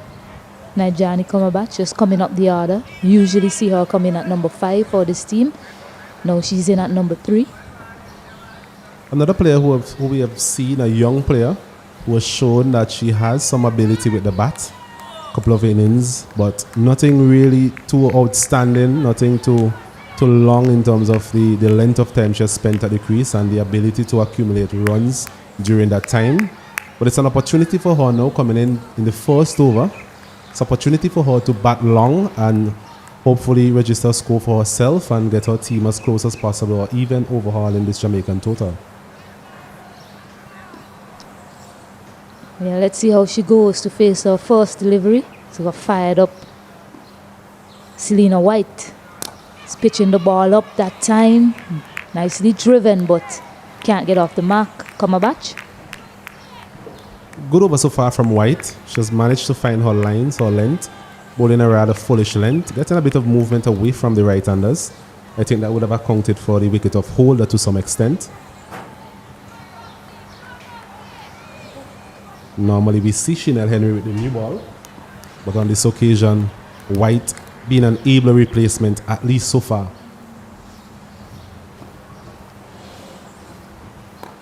Drives it in the vacant area. She gets off the mark, won't get to the boundary.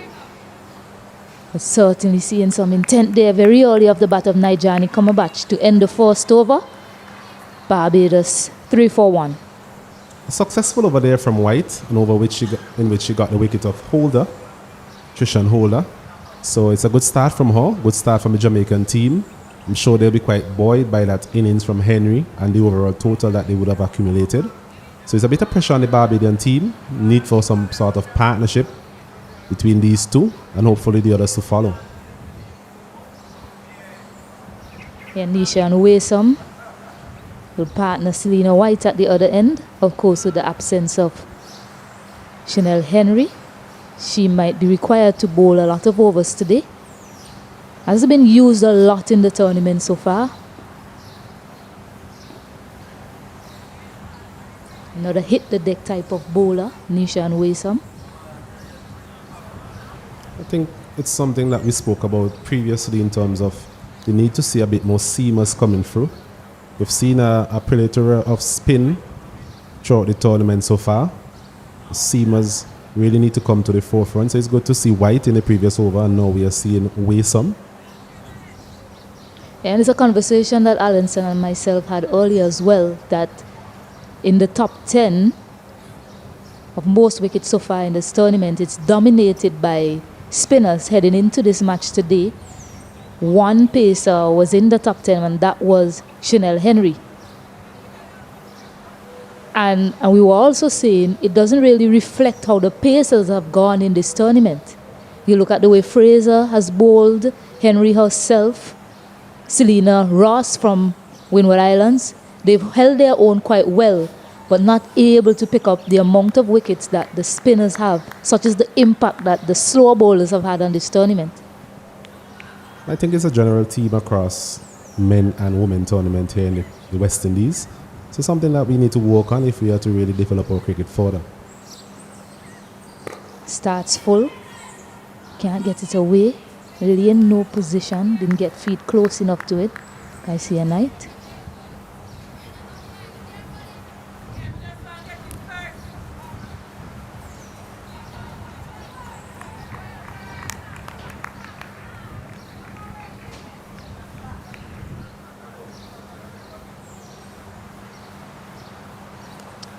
Wide that time. I haven't quite found her length. Fullish length, but wide to start. Game easing into a bit of a lull, as opposed to 2 or 3 overs ago, when we saw Chanel Henry on the move. As expected though. It's one pull-in, but there's protection and that mid-wicket fence in Kenisha Ferron. I beg your pardon, Lena Scott. A bit short on that occasion, Waysome. There was Knight going on to the back foot, playing a good-looking shot, just not getting into the gap, just a single out to deep mid-wicket. Score moves on to 4-4-1. We're into over number 2. Something to look at is that required run rate quite high at the moment, considering what we have seen so far in the tournament, 7.75. The Barbadian team, I think if they are harboring any thoughts of overhauling this total, they will need to really make maximum use of the power play. Yes, I was just about to say that, Osnet. They need to be able to start better than Jamaica did. In the power play, they had 27 for 3, Jamaica, so they were on the back foot, managed to finish well. So they need to match Jamaica or do better in terms of runs scored. They certainly want to do better in both columns, runs and wickets.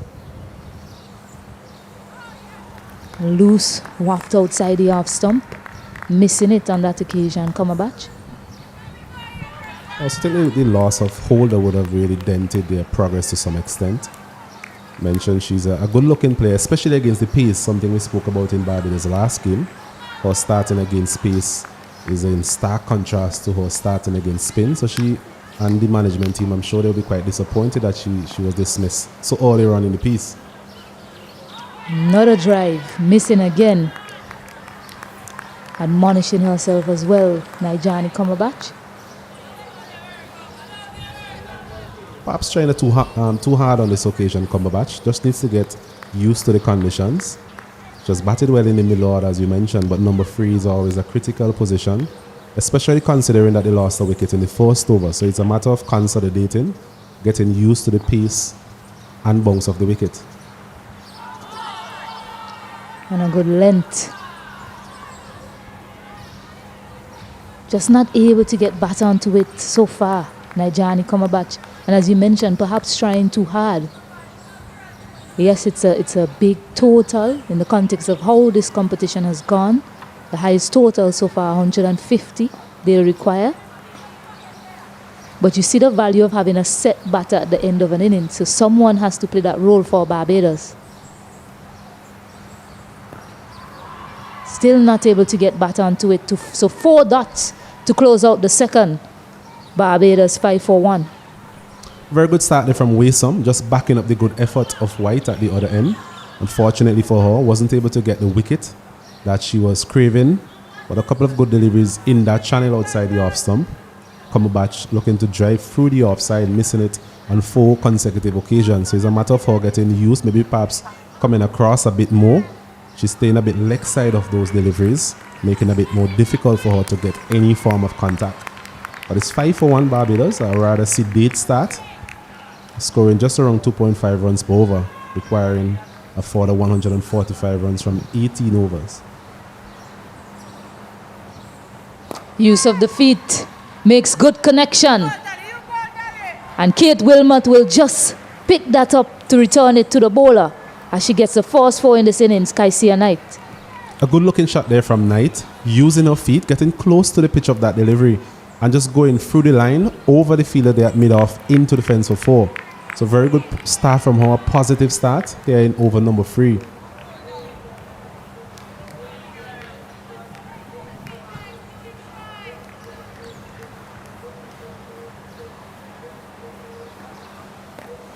Pulling it this time, but well set field for that sort of delivery. Keeps it to 1. Seemed to be a favourite shot of her, Knight. Second occasion now we are seeing her pulling that delivery.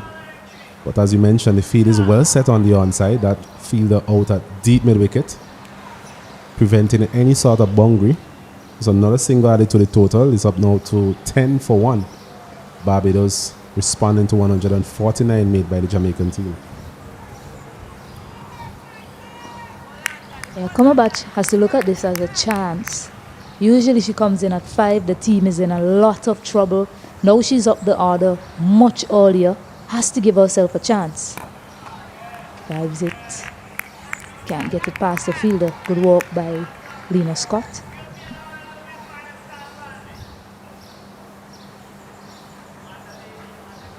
Once again, White maintaining that good line, good length. Just on and about the off stump. It's been quite impressive so far, filling in for Chanel Henry. If you're just joining us, she has not taken to the field for the start of the second innings after completing that brilliant 100 earlier. Some would say a well-deserved rest. Yeah, but competitive nature of Chanel Henry would want to be out there taking up more wickets as well, but it's not to be. As we mentioned, she had some discomfort when she was batting, so just getting some much needed rest before she takes the field again. If she does, some width offered. Nishan Waysome gives chase, keeps it to 2. Just offering a bit of width on that occasion, White. It's short outside the off stump. There was Cumberbatch going onto her back foot, using the depth of the crease on that occasion and punching it through the cover region for 2. So it's a shot that perhaps will give her a bit of confidence. That one coming out of somewhere close to the middle of the bat. Yeah, we're seeing Lena White now not looking too comfortable. Some of the fielders are getting around her. We hope that she's okay. Started well for Jamaica, picking up that first wicket of Trishan Holder.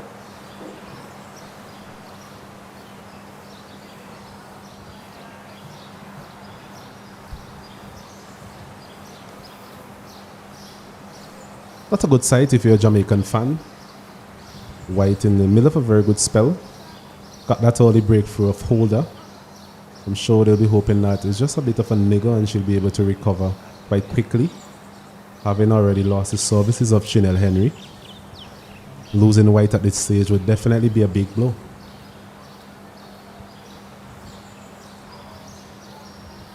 And I think I see that figure of Chanel Henry standing up in the dugout, perhaps saying, okay, well, maybe now is my time to get on the field, get ball in hand. You mentioned she's that type of player, always anxious to get things going. Typical all arounder, you would say. Always want to get involved some way, whether it's with the bat, the ball, or in the field. So a brilliant spell from her the other night versus the Leeward Islands. Managed to pick up a couple of early wickets, defending that small total.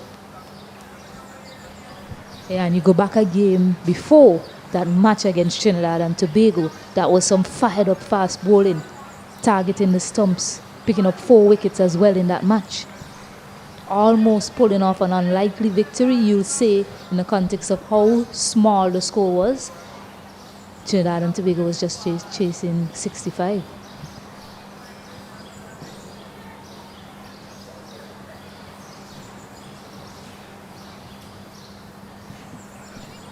So Selena White appears to be okay. About to start back here at the Annisville Sporting Complex. 7 runs coming from her over so far. There's 2 more balls to close out her second over. And maybe then perhaps whatever she's struggling with, if she's not okay, she can go ahead and get some attention. So White just reaching for those drives. Nijani Kamabach, she's a long way down, but the fielder's unable to gather in time to effect the run out. Kaisia Knight was not interested at all, wasn't it? Yes, indeed. A clear case of miscommunication there. Delivery stroked into the offside. Kamabach into the shot as well. Made her way down. Knight not answering in the affirmative. In the end, all's well that ends well for Cumberbatch and the Barbadian team. Yeah, but she's reaching for those drives, Osnet, not getting close enough to those deliveries. Selena White to finish her second. Looks to go big down the ground. Misses again. Nijani Cumberbatch looking a bit anxious to start here. We mentioned it's a big total. She wants to field bat onto ball, unable to do so quite effectively so far. And after the third over, Barbados 12 for 1. A reasonable over there for the Barbadian team, getting 7 runs from it. Somewhere close to what they require per over. That required run rate now just around 8.12 per over. So they are at least close in terms of that last over. But as you mentioned, Cumberbatch looking a bit jittery, a bit unsettled. Not her usual self in terms of being in control. Missing quite a few deliveries outside the off stump. So something that would be in the back of her mind as she continues. Yeah, so Waysome to continue. Selena White is off the field. Use of the feet. This is hit high in the air. Wilmot is getting under it, and she takes a simple catch to dismiss Kaisia Knight. And they get a second wicket in the power play, Jamaica. You see the fielders getting around Kate Wilmot. She didn't have the best of times in the field versus Leeward Islands. Agreed. Knight on that occasion looking to replicate her success in the previous over, where she used her feet against White and was able to get a boundary down the ground. On this occasion, perhaps not getting as close as she previously did, not timing it as well, and presenting a simple opportunity in the end. So the Barbadian team, they lose their second wicket. They are now 12 for 2. Yeah, good to see the young lady back in action. She remains on the field, of course. Yes, that fighting figure of Chanel Henry emerged on the field at the end of Selena White's over. But Selena White has to go off, so she remained and took that catch. I love the way the Jamaicans got around her when she took that catch, wasn't it? Good to see the camaraderie in the team. Although they lost that match against Leeward Islands by way, you would say, of some ill discipline in the field. Very much so. There's always a second chance in cricket. On that occasion, making full use of that opportunity. As you mentioned also, We're seeing Chanel Henry, number 17, sporting on her back. Yeah, so another. Making our way down to third man, deep third man. So Shona Knight now in the middle, replacing her twin sister, Kaisia. Starts with a drive right away. She gets off the mark. A good looking shot there from Knight. Shona Knight. Coming onto the front foot and just stroking it into the gap. Barbados team, they will need a bit more of that. Putting the ball into the gaps if possible. They're still in the power play. Not the quickest of old fields. It's a matter of just getting the ball into the gaps and putting some pressure on the fielders. 13 for 2. Into over number 4.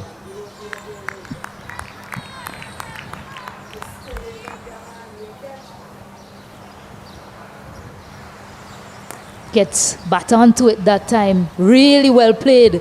Can it get to the boundary? No, it doesn't. Really good chase there by Lena Scott. Quick across the ground, pulling it back in, and good partnership fielding between her and Nicole Campbell, who gets the return in quickly. A very good shot there from Cumberbatch. Rocking back again. Seemed to favor that cut shot. Cutting that one through the cover region. As you mentioned, a very good piece of fielding there from Scott. Assisting her fellow fielder. Getting it back and limiting the batsman to 2 runs. Some more aggressive running would have led to a third. Again, that length continues to beat her. Something we have seen on a couple of occasions. In fact, we have seen that on multiple occasions throughout this innings. A bit of a mixed bag from Cumberbatch. We've seen some very good shots from her, but on a lot of occasions, we've seen a lot of plays and misses. Yeah, continues to stay leg side of the ball. So that length and line, she's unable to reach it. And again, missing it. A very good spot. I think also Waysome just getting that delivery to move away slightly from the right-hander. Should be aided by the wind direction here at the Annisvale Sporting Complex. But maybe that across movement from Cumberbatch is failing her at this time.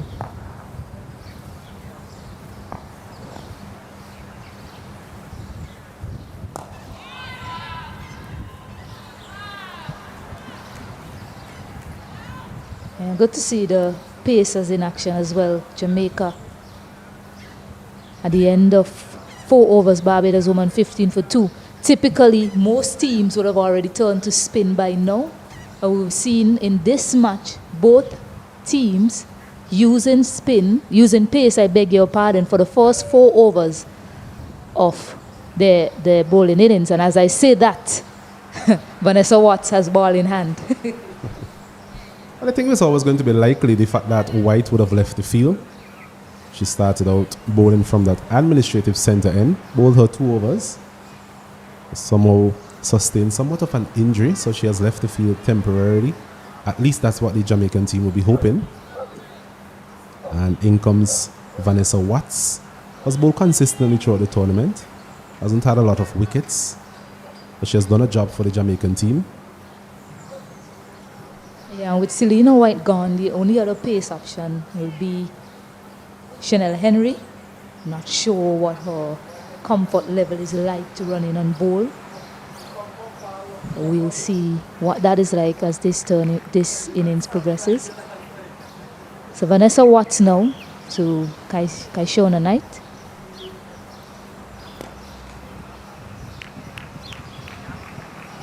Still have this spin options to go to of Nicole Campbell, left arm orthodox, and slower bowling of Shidi Nation as well, Jamaica.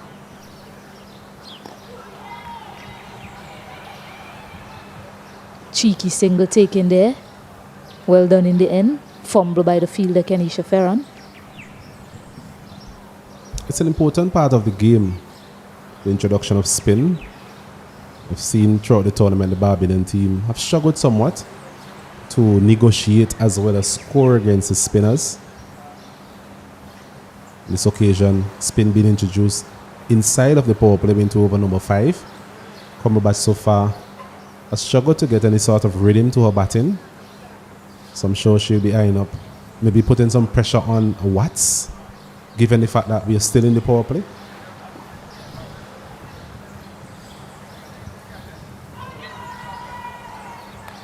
Swinging and missing is Nigel Cumberbatch. That really has been the way she's operated in this innings so far.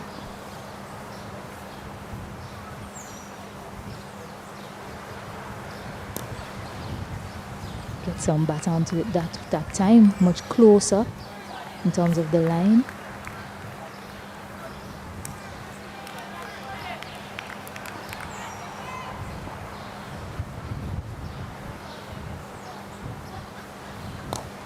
Goes over that fielder, Kenisha Ferran.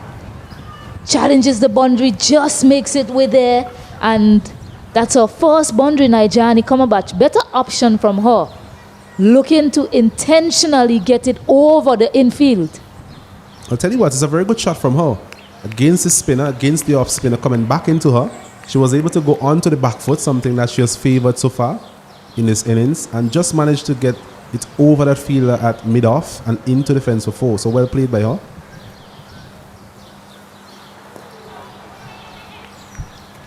That time, Auntie, in a half of the bat, manages to squeeze and get a single. Gets off strike. To end the over. Barbados woman 21 for 2 after 5 overs. Continues to be a relatively slow start from the Barbadian team, just scoring just around 4 runs per over, requiring a further 8.6 runs per over. So they are just around half of the required run rate. They've lost 2 important wickets as well. They'll be hoping that this partnership can get some sort of rhythm, some sort of calmness back to proceedings. Kishana Knight, a very experienced campaigner.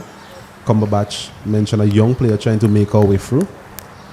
She's on 11 from 18 deliveries, Knight's 2 from 3.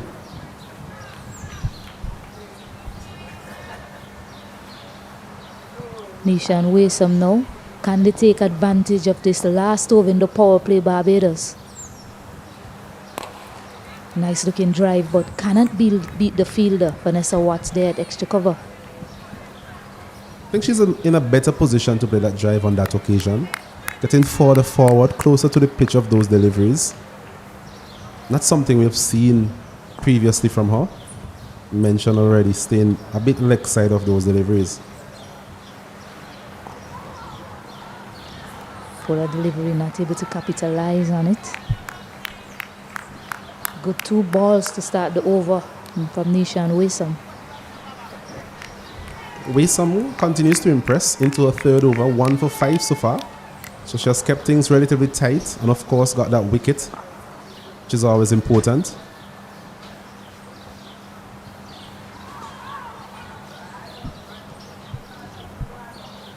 This delivery on the line of the leg stump. Signal wide by umpire Byam.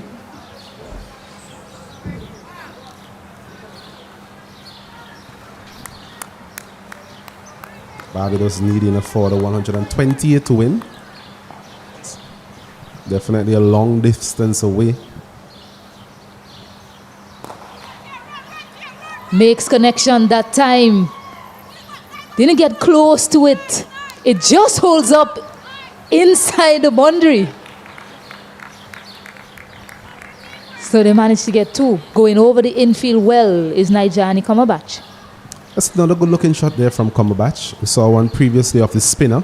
This time a full length delivery on the line of the off stump. Hitting it over the fielder there at mid-off. Getting very close to the boundary. But in the end, just getting 2 runs. Total moves up to 24 for 2. Yeah, you look at the way she played it, still didn't get very close to it. Lost one of her hands as well off the bat. Probably could have gone to the boundary had she taken full toll of it. Wilmot is back on the boundary now, and she squeezes a single. So good cricket from Nigel Cumberbatch. Yes, good intelligent cricket there on that occasion. Having just seen the fielder remove to the long off boundary, just pushed it down to long off and got herself a single. They'll need more of that. the Barbadian team, just to get a bit of rhythm into their innings, a bit of impetus.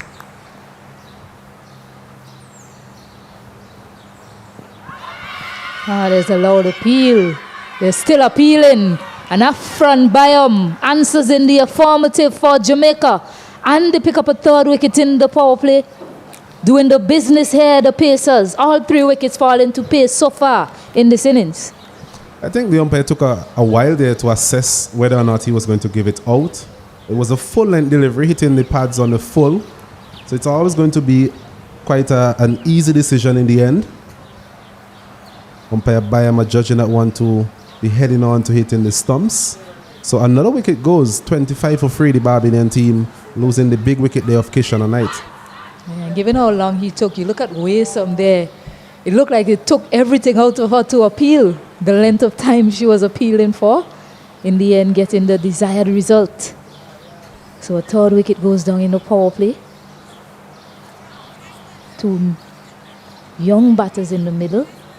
Asabi Kalinda now joining Nigel Komabach. Usually started this tournament opening the batting for Barbados. Now down the order, finds herself down the order. She'll be looking to make an impact with bat in hand. It's an opportunity for both of these players. You mentioned they're relatively young in their careers, their first-class careers. So it's an opportunity for them to show what they're made of in terms of their temperament, composure. A loose delivery there from Waysome. Right-hander now on strike. She errs on the leg side.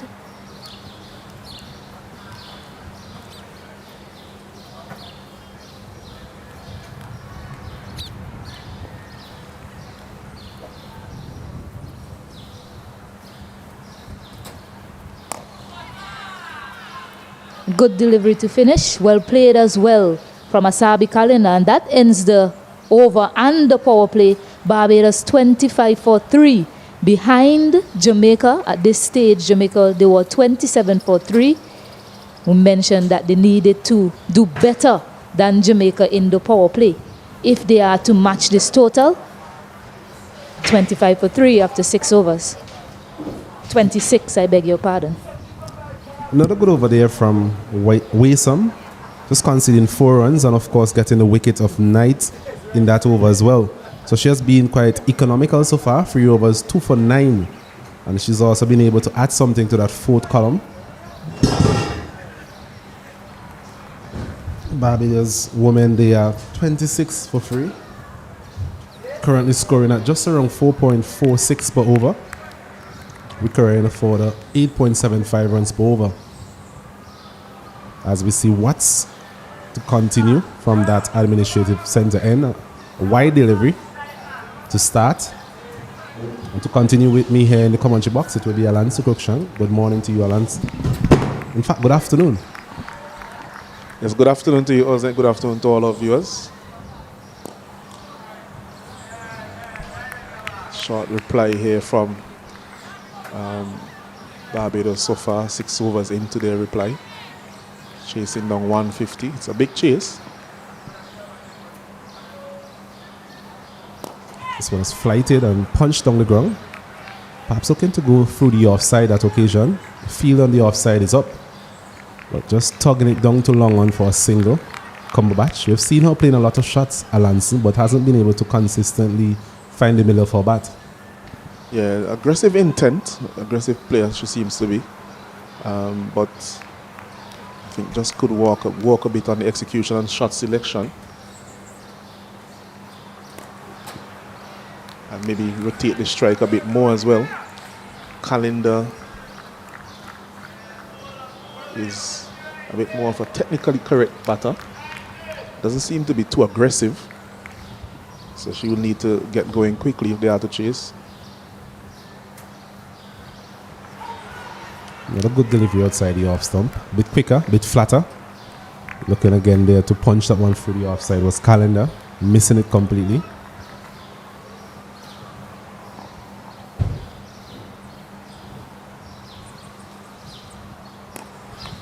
This one played upishly, but straight to the field of the cover. Yeah, she shapes well at the crease, Calendar, but just needs to manipulate the ball to get scoring. So it's well played, just coming back into her crease and working it onto the onside for a single. Score moves up to 29 for free. Let's see, end of another tight over there from Watts. And Barbados, they are 29 for free, chasing 150 made by Jamaica. Yes, another 121 needed from 13 overs, so they need to go at 9.3 runs per over, 9.31 runs per over. And so they're really behind the 8 ball at this stage. 2 very important wickets back in the hut.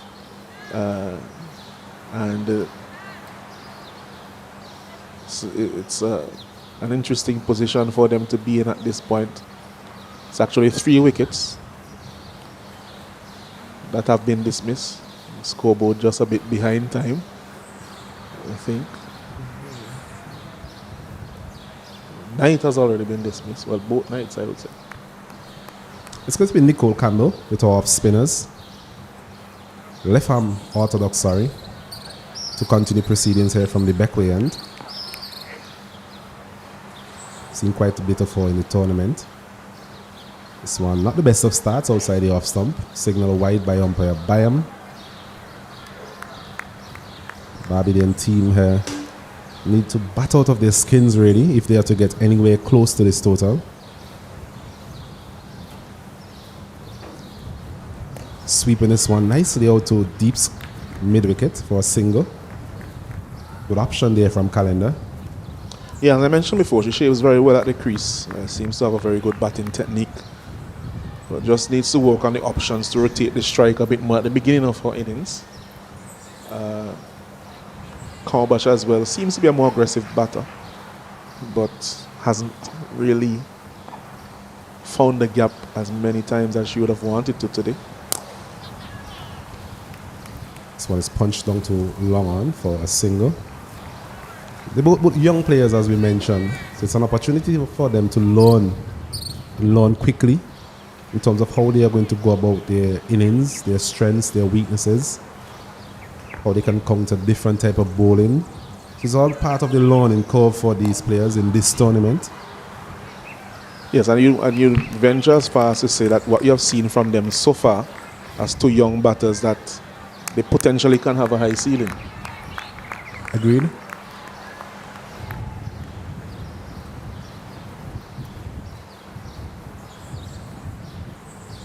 So when he's swinging across the line, there was Calendar.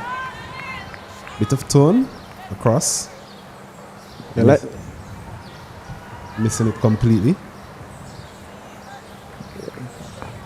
Yeah, I was going to say that I like the pace at which Campbell is bowling.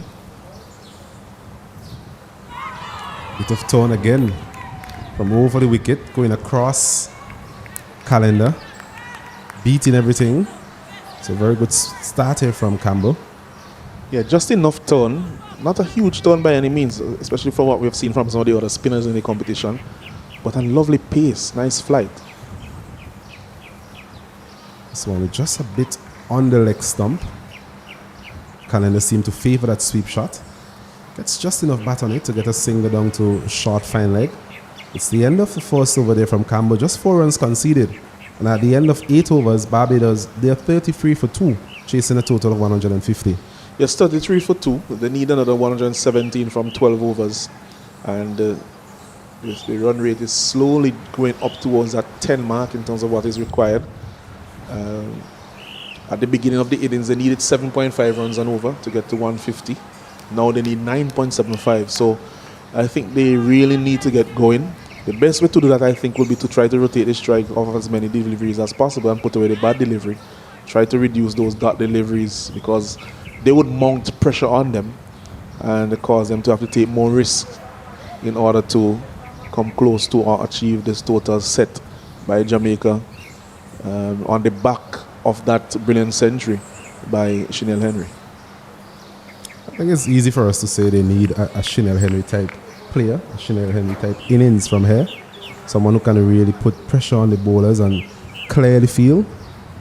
It's not the quickest of all fields in terms of getting those boundaries as well. So you have to run quickly, put pressure on the outfielders. It's not easy scoring at 10 runs per over here at the Annisville Sporting Complex in this tournament so far. As we see Nation taking up proceedings from that administrative center end. Just getting a bottom edge down to that final region. A chance for second. A better throw perhaps would have had Calendar Day in a bit of bother. But Campbell not really covering herself in glory in terms of that return throw. Well, to put it into context, before this innings by Jamaica, no one has really scored, except in that curtail 5-over game. No one has scored at anything even beyond a runner ball in their innings. I think that really epitomizes the challenge ahead there for the Barbadian team. If they are to get their first victory in this tournament, their team under pressure as well, especially the batting, hasn't really come to the party. So to ask them to score 9.86 runs for the next 12 overs or so, it's always going to be an uphill task. As we are seeing that favoured sweep shot again from Calendar, out to deep square leg for a single. Yes, it will definitely be a challenge for them with the young players. They are missing the power and experience in their batting, of course.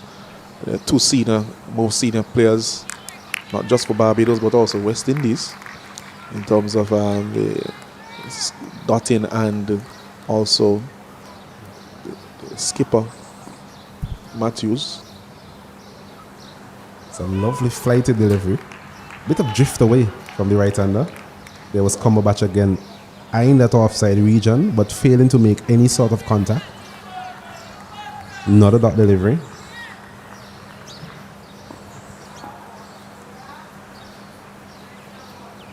This one a bit quicker, a bit flatter, getting the outer portion of the bat for a single. So mixing it up here quite nicely here is Nation, a player who has played at the international level for the West Indies. So I'm sure that experience would be something she can count on for a tournament like this. 37 for free. This one is short and looking to pull it. Not getting the type of contact she was looking for on that occasion, Calendar. But gets it down to long on for a single. So the first over completed there from Nation. Just 5 runs coming from it. The Barbadian team, they are 38 for 2. 9 overs completed. Yes, and now for the first time in the innings, the required run rate has gone above 10 runs per over. So getting into those very roaring proportions. And you would say that, as from this position going forward, they really would need to do something almost miraculous in order to overhaul the total. I think both batters, as you mentioned, they are very young. And it will be interesting to see how they cope with this pressure, given the situation from here on. It will be Campbell to continue proceedings from the Beckwith end, having bowled a very good first over. It's conceding 4 runs. Went past the outside edge on a couple of occasions as well. Yes, I'm talking about the pressure and how they cope. It's an opportunity for them to make a name for themselves, both batters. Campbell will just want to continue doing what she has been doing so far in her first over. Quite interesting to see her bowling over the wicket as well, Alanson. A lot of the time we see these left arm spinners coming around the wicket. But her mode of operation so far in the tournament has been bowling over the wicket to some good effect as well for the Jamaican team. I may have a theory on that, but I'll come to it after. So when I say it uppishly, it's a couple of bounces before he reaches the fielder there on the long on boundary for a single. So a bit of intent again there from Cumberbatch. Just not timing it as well as she would like. Yeah, my theory on that is that she doesn't turn the ball as big as some of the other spinners that we have seen in the tournament. So the angle helps her to get that ball going away from the right hander more, well, to accentuate that turn away, I would say. Agreed.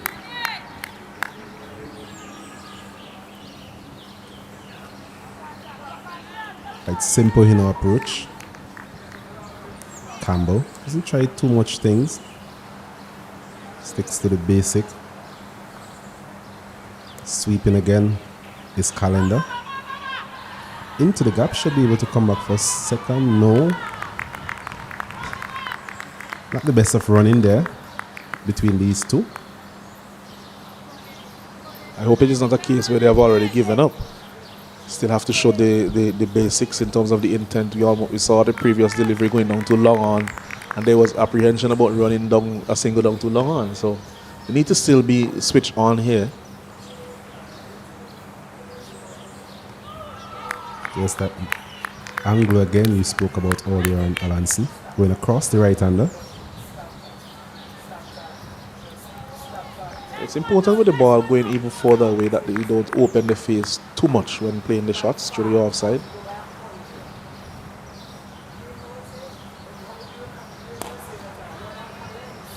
Stroking this one again down too long off. Henry comes in. It's the end of the over. Another tight over there from Campbell. And at the end of it, 10 overs completed. Halfway stage.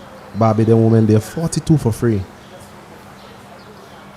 Yes, serious times here for Barbados in this game. They require another 108 runs from this position in order to win this game. And right now we'll just take a short drinks break. And when we come back, we will have continued action in this first fixture in round 4 of the Cricket West Indies Women's T20 Blaze.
Welcome back after the drinks break here at the Annisville Sporting Complex. A beautiful day today in St. Vincent and the Grenadines. Nice blue skies, seeing the lush green hills as nation continues to Asabi calendar. And you look at the different phases of this innings by Barbados, they are unable to keep up with what Jamaica did in these same phases of their innings. This one going over the infield, intentionally done. Deliberately played by Asabi Calendar. She's played that shot well. But Lena Scott doing so well in the outfield, chasing well, keeps it to 2. Very good shot again from Komobach. Just going onto her back foot and looking to punch that one over the infield on the offside. It's a very good option for her. On this occasion, just getting 2 runs. Previously, she got a boundary down too long off. That time just driving it too long on. And mentioning the different phases of the game. You look at the power play. Barbados 1 run behind Jamaica. They were 26 for 3. Jamaica 27 for 3. At the end of 10, Jamaica were 58 for 3. Barbados 42 for 3. Scoring that big total of 150, you have to find a way to keep up with the opposition scoring rate or go beyond even. I think the loss of all the 3 wickets hasn't helped the Barbados cause. This partnership just trying to get some sort of momentum going. Hopefully to be able to pick up the scoring rate at some point in time. That required run rate already over 11.25 runs per over, so it's a difficult phase for these two. Mentioned their inexperience at this level, so it'll be interesting to see how they go about the operations. Yeah, he mentioned the word inexperience. What Jamaica had in the middle was experience with their batting. Sweeping again, Asabi Calendar played that shot well so far. We had Chanel Henry and Rashad Williams who controlled things well in that phase of the game and were able to keep the scoreboard ticking over, which was essential to how they finished at the back end of their innings. Power coming in at that back end after playing that middle part of the game so well. It's the end of another good over there from Nation. Barbados 46 for 3. 11 overs completed.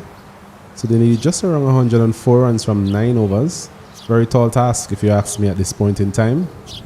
But I'm sure that they'll be intent on just trying to get as close as possible, walk the ball into the gaps and get somewhat of a partnership going, these two and even the players to come. So Nicole Campbell with her third offers up some width. Can't put it away with any sort of power. Instead plays it straight to Henry. Calendar. And that's what the Jamaicans were able to do so well. A number of those loose deliveries, they were able to put them away for boundaries. You see in the difference now, the loose deliveries are singles in this innings. Just hasn't been able to get the type of timing on a consistent basis, these two, to really put any pressure on the Jamaican fielding effort. We saw the power of Henry manifested on a number of occasions throughout that innings. Can't get it through the gap. Good fielding again by Lena Scott. Usually a keeper, but showing her outfield prowess as well. I think they've been quite busy in the field, the Jamaican team. I think that the effort that they put in the last game would have really hurt them to some extent. That would have led to their defeat somewhat. So I'm sure they would have gone back to the drawing boards and work on a few things. And so far today we have seen that they're more sprightly in the field. I'm sure that would have been buoyed by the total itself, 149 for 6, as this one is hit uppishly, but all the way for 6. So just as we were saying that we haven't seen the type of timing and power from these two, Calendar, she brings out the big shot all the way over to deep mid-wicket for 6. That's much better from Calendar, getting in good position early, which was key to executing that shot well. Short of a length from Nicole Campbell and a massive hit over the leg side, putting away a loose delivery. Calendar looks to drive. There's a vociferous appeal all around the bat, especially from the bowler. Umpire from Byam held his nerve there. He said not out. Rashada Williams is running in celebration. That one going across Calendar on that occasion. Looking back at that replay, I think the bat maybe hit the ground to some extent, which may have caused that sort of excitement around the infield. Looking to cut that time. Missing it to end the over. 8 runs coming from it. A much better over for Barbados. 54 for 3 after 12. Another tidy over there from Campbell, apart from that 6. It's an over that the Barbadian team would have appreciated to some extent. They were able to get some momentum. That huge 6 over mid-wicket. They'll need more of that. The Barbadian team, they'll need these two to be able to get those singles going and at times put some pressure on the outfield. 54 for 3, that run rate around 12 runs per over. I'm sure both of these players will be looking at that required run rate and trying to assess how best they can get anything close to that.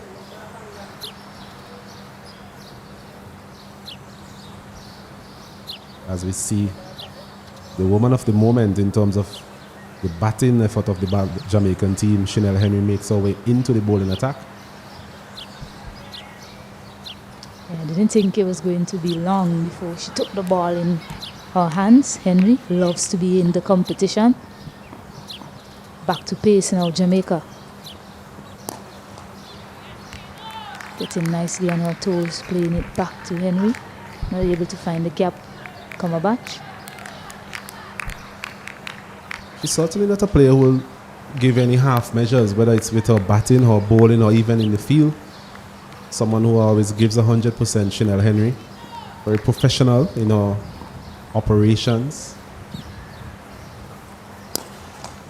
Nicely driven there. Nice textbook drive, you'll say, from Cumberbatch. But straight to Ferron on the long half boundary. This partnership, 30 from 39 deliveries, not a bad partnership by any means. It's just that the required run rate is around 12.39 runs per over. Yeah, symmetry in terms of contribution between these two. 17 from 24 balls each.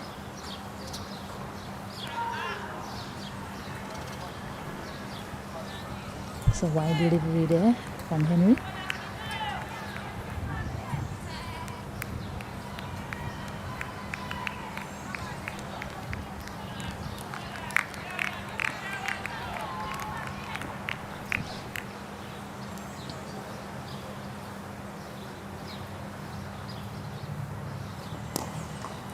Nicely played along the carpet there from Kalinda. So we're seeing some good-looking shots, hasn't it? But just not able to find the boundary from these two. Yes, they seem to be getting in very good positions to play these shots. Traditionally, you would think that the Barbadian team, they'll be more accustomed or more comfortable against the pace. Spinners have caused a bit of problems for them throughout the tournament, but both of these looking quite fluent, at least so far, to Chanel Henry. Continuing in there, as you mentioned, looking fluent against the pace. It's an opportunity as well for Chanel Henry, not having the new ball in hand. He usually bowls with the new ball, gets some swing on offer early, movement with that new ball. Now it's time for her to show her skills that she possesses, maybe bowling some change-ups as well.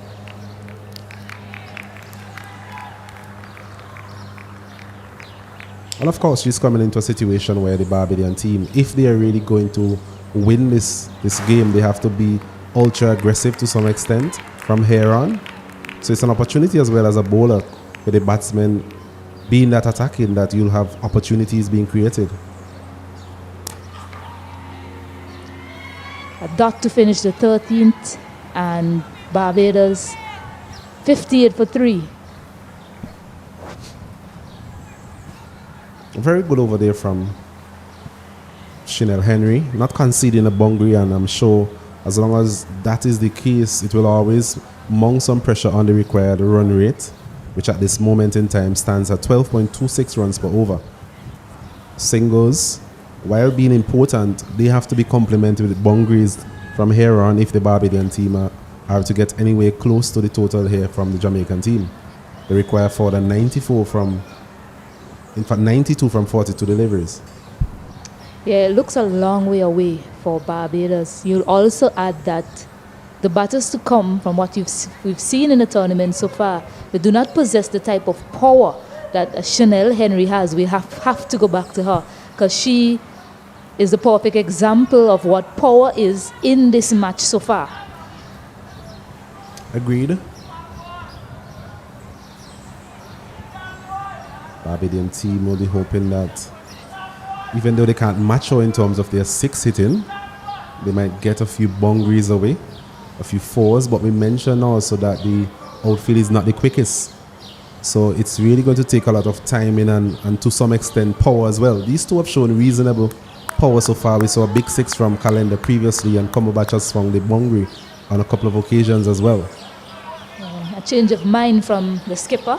Selena White was taking her run-up, but she's decided to go to Julian Morgan to bowl some spin instead.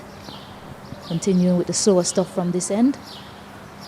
A bit of wit and offer to start by Morgan. I think Morgan has been quite tidy in the tournament. A couple of economical spells so far from her. Just complementing the effort of the other spinners in the form of Watts and even Nation. Yeah, she's bowled once in the tournament. I recall in that match versus Trinidad and Tobago. Picked up 2 wickets. Doesn't try to overcomplicate things. Not a massive turn of the ball.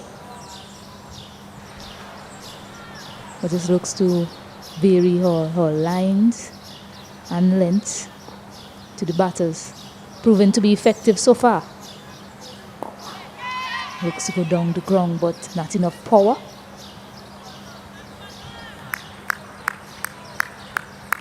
They're looking for the big one there again was Calendar. Bit straighter this time around. Not getting the type of connection she was anticipating. A couple of bounces to Henry or here on the long off boundary. Gets a single. One more added to the total.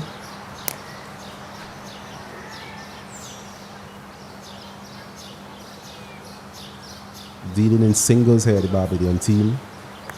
As that one again is punched out to deep extra cover. Score moves on now to 61 for 3.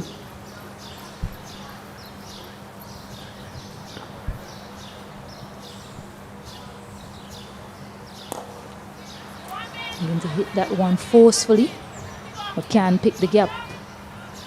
We've seen some intent of late from Asabi Calendar. It's a tough ask at this point in time. Still require a further 88 runs for victory.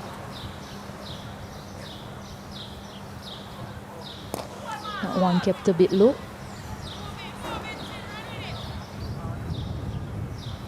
So a tidy over to start from Julian Morgan. 5 runs coming from it. Barbados 63 for 3.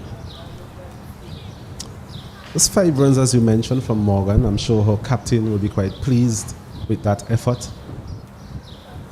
Not allowing the Barbadian player to get any sort of momentum in terms of boundary hitting. That required a rate now up to 14.5 runs per over. So he continues to soar and soar quickly. As long as they're not able to get anywhere close to that required run rate, it will allow it to continue on its upward trend. 63 for 3. As we see Henry continues with her second over.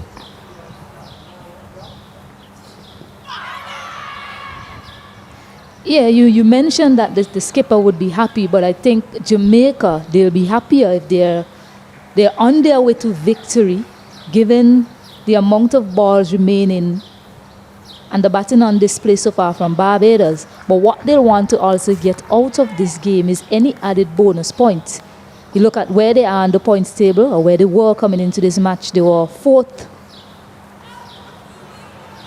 on the points table with 13 points.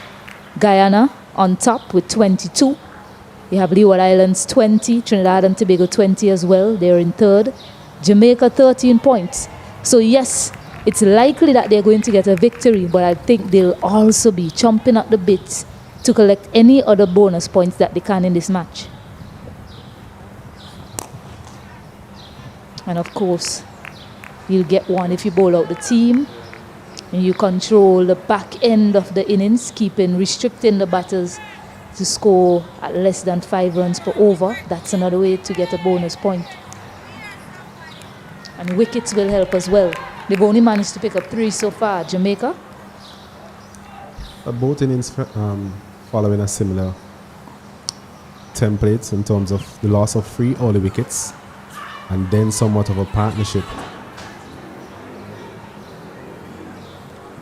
Barbados team will be hoping though that their innings can end similarly to that of the Jamaican team. As we're looking at the replay of this delivery, just coming back into the right-hander, there Henry.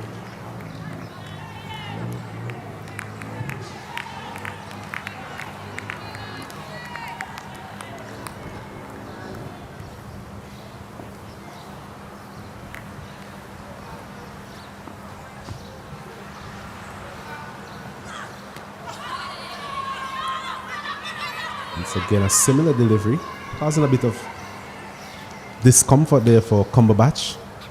Delivery pitching and seaming back into the right-hander. Sitting up just above the knee roll. An uncomfortable position, must be said.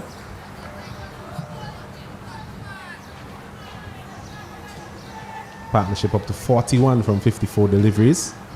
Not a bad partnership in the context of things. Yeah, they will wish that it was quicker as well. Yes, it's a partnership.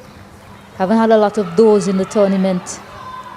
Barbados, up to 42 runs now between these two. The end of the 15th over, Barbados 67 for 3. Another economical over there from Chanel Henry, showing her class as an all-rounder. Having scored 100 earlier, coming back and bowling 2 very good overs, 2 overs none for 6. Shows the value of having an all-rounder in your side. As I welcome back Alan Sukrokshang to finish our proceedings here this afternoon. Yes, good afternoon to you, Osnet, and good afternoon to all our viewers. Really seem to be petering out towards the end of this game. Not an impossible task, but given the resources which are available to Barbados in this game, seems as if it is almost at a foregone conclusion by now. 83 from 5, as we said, it's not impossible, but given the rate of scoring of this pair, it doesn't seem as if they will have the firepower to get over the line.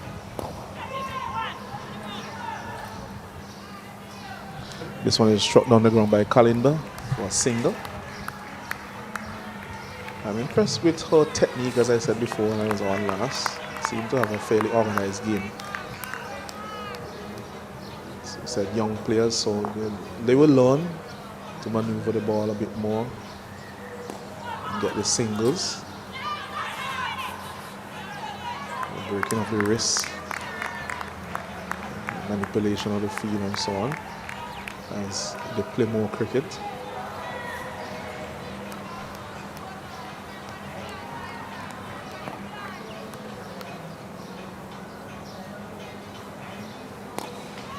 It's pulled powerfully through mid-wicket, but it will only be time for one as Bryce comes around. Good flat throw.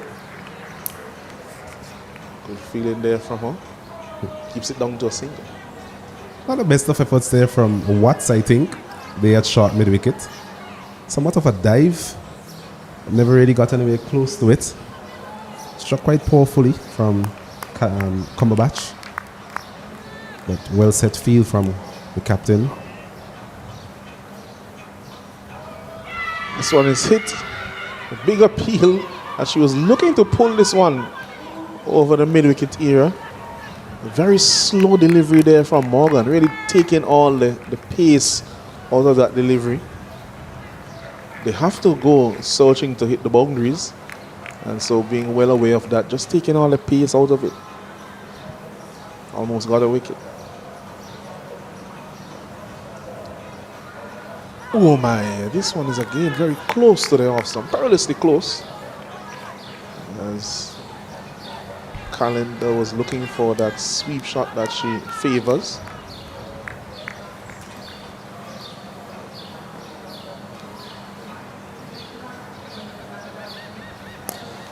Pulled again, but straight to the field at deep mid-wicket. It was a firm pull shot by Calendar, but we mentioned already that the field is well set. Something that we didn't see in the first innings. It took a while and several shots going through the deep mid-wicket region for Barbados to put in the deep mid-wicket in place. something that they may be ruining even now.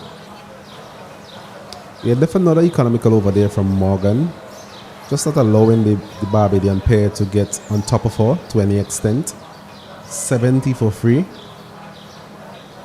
That required run rate now up to 20 runs per over. So it's reaching in that region that nears impossibility.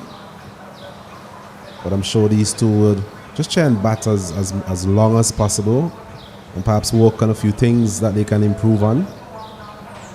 Yeah, and of course, I think it's an opportunity, yes, to work on their power hitting, but also the rotation of strike.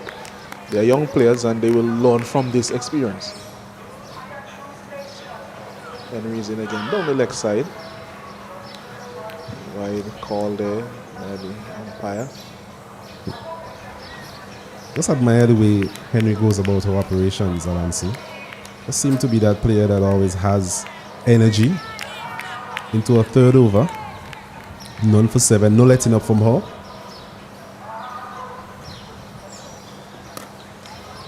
Good looking drive on the up there from Kalinda. Yeah, you mentioned that she seems to be very fit. That's also important. And it seems to have that enthusiasm for the game. But of course, if you score 149, then you'll be looking enthusiastic in the field. I think that definitely helps. Should be desperate to get something in that fourth column though. This one, just stick with fine, just wait for the signal from the umpire. It's running quite slowly, so it may be a leg by. We'd assume that if it came off the bat that it would have a bit more pace on it. Yes, leg by call by the umpire. Just losing a line on that occasion. Taking that pad and getting past the wicketkeeper Williams. Total goes up to 73 for free. Swinging across the line there on that occasion was Calendar. Looking to take advantage of that leg side. But once again, not making any sort of contact.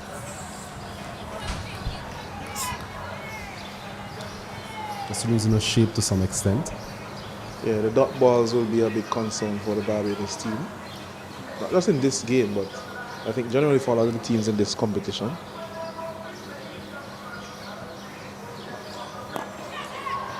Good looking shot there from Calendar down the ground.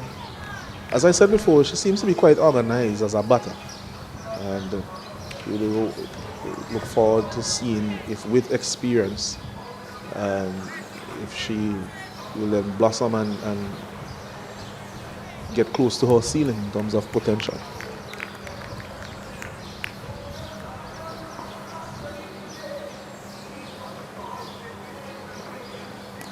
This one is punched over the top, should challenge the boundary, would stop now. Good feeling.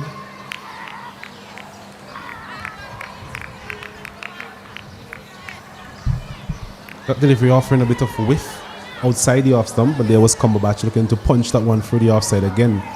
Not getting the timing as well as she would like, but just enough to evade the fielder there at backward point. Gets 2 more added to her personal tally, 2 more added to the total of Barbados. They're up to 76 for free. Also brings up the 50 partnership between these two. Nice looking drive there from Cumberbatch. Slight misfield allows the single. Looks like the offending party there is Watt. And that brings the over to an end. At the end of 17 overs, Barbados chasing 150, they are 77 for 3. They need all of 73 runs from 18 deliveries. I think we're reaching that region of impossibility now, Alansi. Although some may argue that might have been a couple of overs ago. That required on rate now 24.33.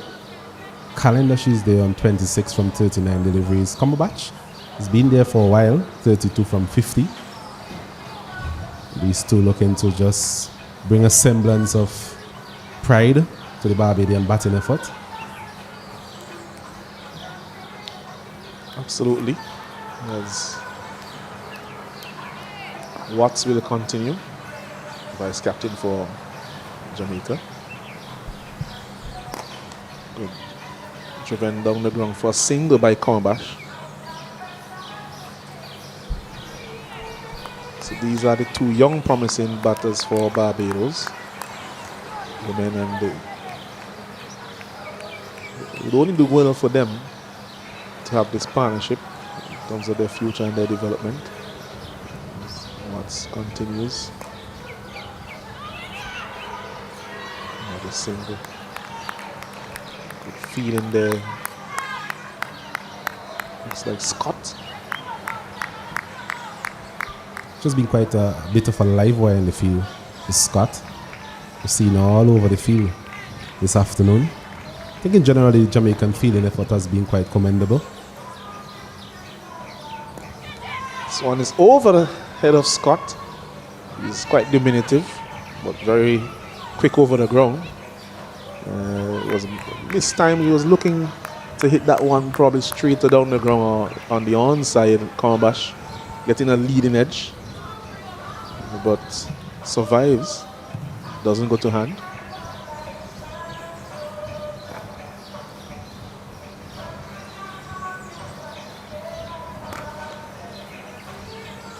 Good feeling again there from Scott.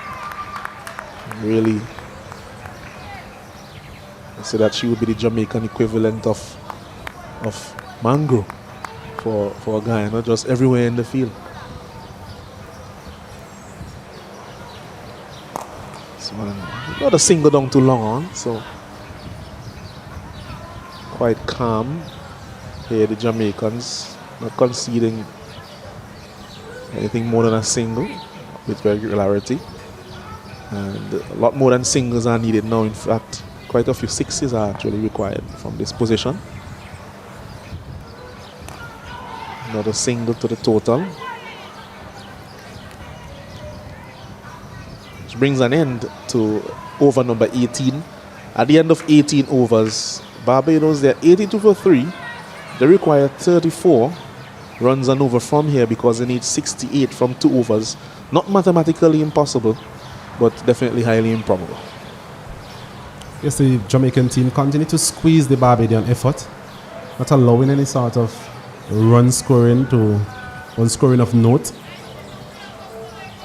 Barbadian team, not from a lack of effort really, these two. They've tried their utmost best, but just hasn't been able to get those big boundaries, those sixes that we saw from Chanel Henry. It was always going to be difficult to replicate that sort of performance. And we're seeing that now with that required run rate going up to 34 runs needed. So just 2 overs left in this innings. It's going to be Nation to continue proceedings there from the administrative centre end.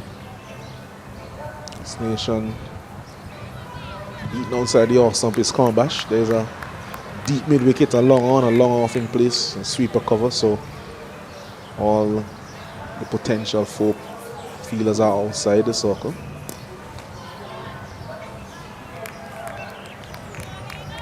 Something they could probably do here is to bring the field in. Might get them a couple of wickets. This one is hit straight to the fielder there at sweeper cover, and they said to me, I don't need to bring the fielders in. They're going to find them out on the boundary, and that's the end of the innings for Najima Calabash. It's a shot that we have seen from her throughout this innings. She has been quite successful at times with it.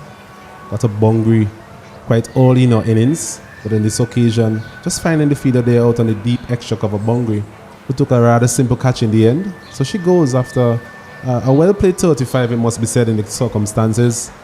Just not enough, perhaps, at this time to get Barbados over the line. But 82 for 4 now, the Barbadian team in over number 19. Yes, Calabash, she saw some potential throughout the tournament. So, although she'll be very disappointed that she wasn't able to effect this game, the outcome of this game in terms of getting a team close to or over the line, she will still be one to look for and look forward to for the future for Barbados women. A new batter comes out to replace her.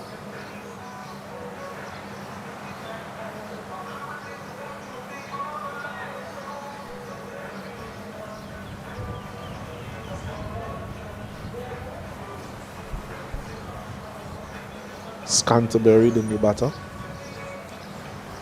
comes into the game today. Didn't play in the last fixture.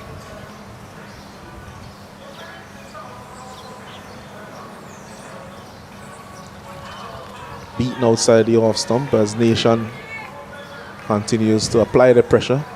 Now, mathematically impossible the victory for Barbados. This one is in the air. Lands safely. Doesn't go all the way down to the fielder down at long on. Who comes in to retrieve. Looks like Waysome from my vantage point.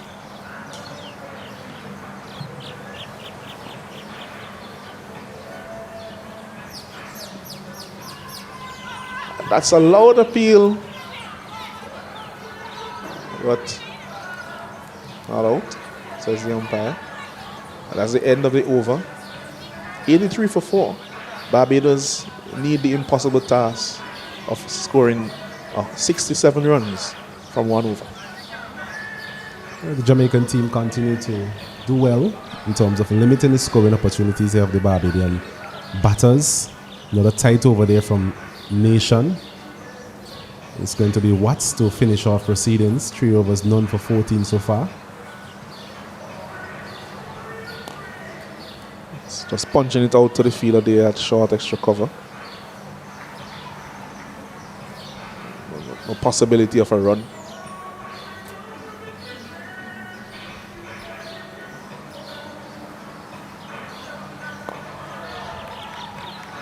Big single taken. Very close to that throw was the head of Scantlebury as she was coming through for that single. It was just a lob throw, so with the helmet on, even if it had struck her, I don't think it would have done her any damage or anything untoward.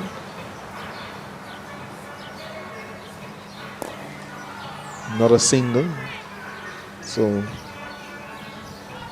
just meandering here, petering out the final embers of any fire here for Barbados in this game. They really were batted out of it by that innings of Chanel Henry. 149 deliveries. Not a single to the total. Just 2 deliveries remaining now.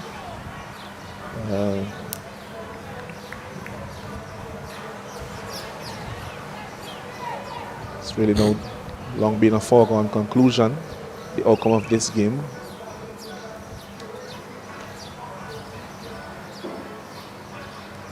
Calendar beat outside the off stump, so there's 1 delivery remaining.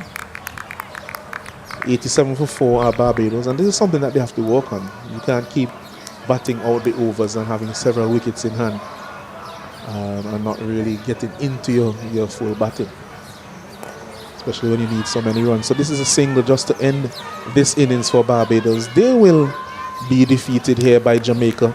Jamaica, they have won the first fixture here of round 4 in the Cricket West Indies Women's T20 Blaze competition. They have won handsomely by 62 runs, sorry. Needing to, yes, 63 runs. Well, they have won by 62. So they would have needed 63, but they've won by 62. The Jamaican team and Chanel Henry earlier in the day scoring 149 deliveries, and her 100 alone was more than what Barbados could have mustered. It must be said it's a commanding performance by the Jamaican team. They've shown their superiority in terms of their batting, led ably by that innings from Chanel Henry. In terms of the field, I thought they were quite sprightly in the field as well. Bowled well, limited the scoring opportunities of the Barbadian team, who never really got anywhere close to that total of 149. So a very good effort there from the Jamaican team. And it's another situation where the Barbadian team, they will take some positives from this game, but they definitely have to go back to the drawing boards if they are to get their first victory in the tournament. So there you have it, ladies and gentlemen. Barbados, 87 for 4 of 20 overs. They were in pursuit of 150. They have lost this game by 62 runs. Jamaica victorious, really on the back of a brilliant century. For those of you who missed it, you need to go back and look back at the footage.